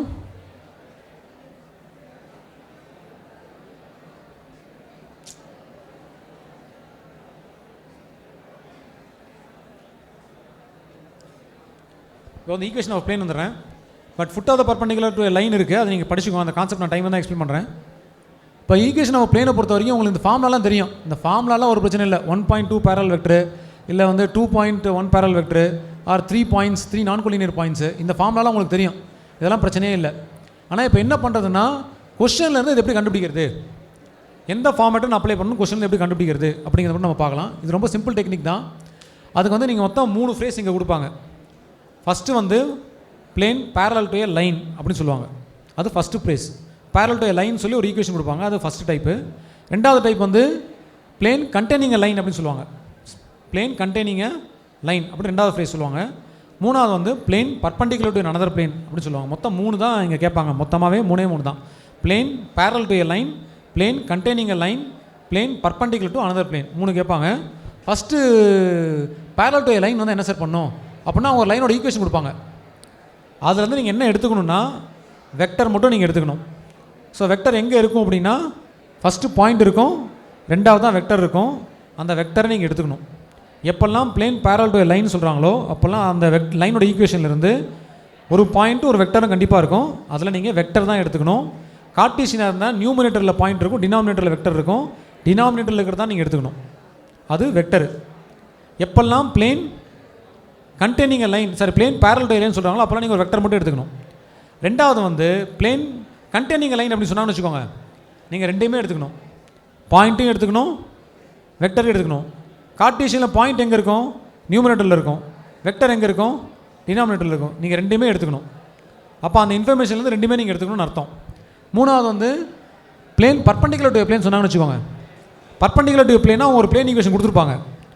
அதில் ஒரு வெக்டர் தான் இருக்கும், அதில் வேறு எதுவுமே இருக்காது. அதில் வெக்டர் தான் நீங்கள் எடுத்துக்கணும். சப்போஸ் கார்ட்டீசியன் ஈக்குவேஷன் இருந்தால் அதில் ஈக்குவேஷன் இருக்கும் XYZ இருக்கும். XYZ எடுத்துகிட்டு ஐஜேகே போட்டுக்கோங்க, அவ்வளோதான் வெக்டர். பிளேனில் இருந்து நீங்கள் ஒன்றே ஒன்று தான் அங்கே இருக்குமே, ஒன்றே ஒன்று தான் நீங்கள் எடுக்கணும், அது வெக்டர் மட்டும்தான். ஸோ அதை மட்டும் நீங்கள் எடுத்துக்கோங்க, முடிஞ்சு போச்சு. இப்போ கொஸ்டின் நீங்கள் படிக்கிறீங்கன்னு வச்சுக்கோங்க. இப்போ for example find the equation of plane passing through a point. அவங்களே ஒரு பாயிண்ட் கொடுத்துட்டாங்க. அடுத்து என்ன சொல்லியிருக்காங்கன்னா பர்பண்டிகுலர் டு த பிளேன் சொல்லியிருக்காங்க. பர்பண்டிகுலர் டு பிளேன்னா அங்கே XYZ எடுத்துகிட்டு நீங்கள் என்ன பண்ண ஐஜேகே போட்டால் ஒரு வெக்டர் கிடைக்கும், ஒரு வெக்டர் அதிலேருந்து வரும், அவ்வளோதான். ரெண்டாவது வந்து என்ன சொல்லியிருக்காங்க பேரலல் டு எ லைன் அப்படி சொல்லியிருக்காங்க. பேரலல் டு லைன்னா நீங்கள் என்ன பண்ணணும், ஒரு வெக்டர் மட்டும் எடுக்கணும். அந்த வெக்டர் எங்கே சார் இருக்குது அப்படின்னா டினாமினேட்டரில் தான் இருக்குது. டினாமினேட்டர் இன்னொரு வெக்டர் நீங்கள் எடுத்துக்கணும். அப்போ இங்கே என்னெல்லாம் இருக்குன்னா ஒரு பாயிண்ட் இருக்குது, 2 வெக்டர் இருக்குது. அப்போ 1.2 வெக்டர் ஃபார்ம் நீங்கள் போடணும், அவ்வளோதான். எக்ஸாம்பிள் வந்து இன்னொன்று போட்டிருக்கேன். பிளேன் கண்டெய்னிங் லைன் போட்டிருக்காங்க. பிளேன் கண்டெய்னிங் லைன்னா நம்ம ரெண்டுமே எடுத்துக்கணும், பாயிண்ட்டும் எடுத்துக்கணும், வெக்டர் எடுத்துக்கணும். பாயிண்ட்டுங்கிறது ஃபஸ்ட்டாக இருக்கிறது, வெக்டருங்கிறது ரெண்டாவதாக இருக்கிறது, ரெண்டுமே எடுத்துக்கணும். அடுத்து பர்பண்டிகுலர் அனதர் பிளேன் சொல்லியிருக்காங்க. பர்பண்டிகுலர் டு பிளேன்னா அந்த பிளேனோட ஈக்குவேஷனில் ஒரே வெக்டர் மட்டும் தான் அங்கே இருக்கும், அங்கே ஒரு வெக்டர் தான் இருக்கும். I+2j+kன்னு ஒரு வெக்டர் தான் இருக்குது, அந்த வெக்டர் தான் நீங்கள் எடுத்துக்கணும். இப்போ இங்கே மொத்தமாக எத்தனை இருக்குன்னா 1.2 வெக்டர் தான் இருக்குது, அதான் நீங்கள் அப்ளை பண்ணணும்.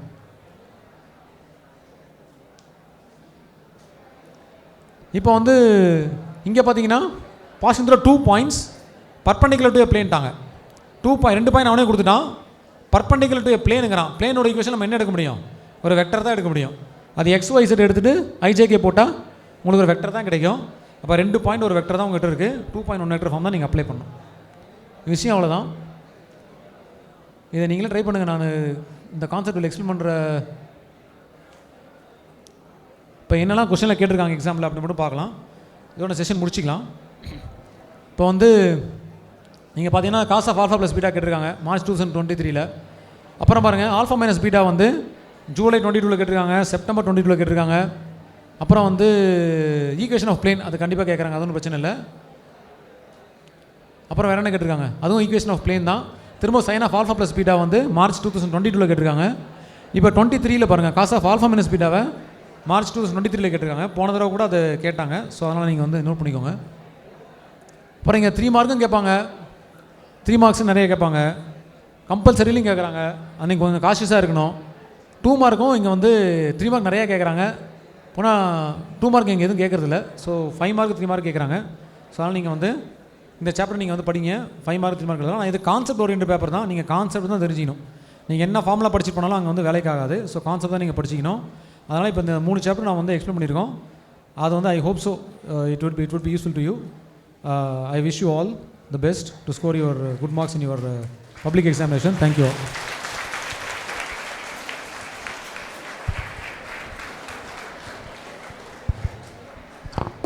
Students, now you can go for lunch. So 2:20 assemble ஆயிடுங்க for the same hall. 2:20 boys you can go.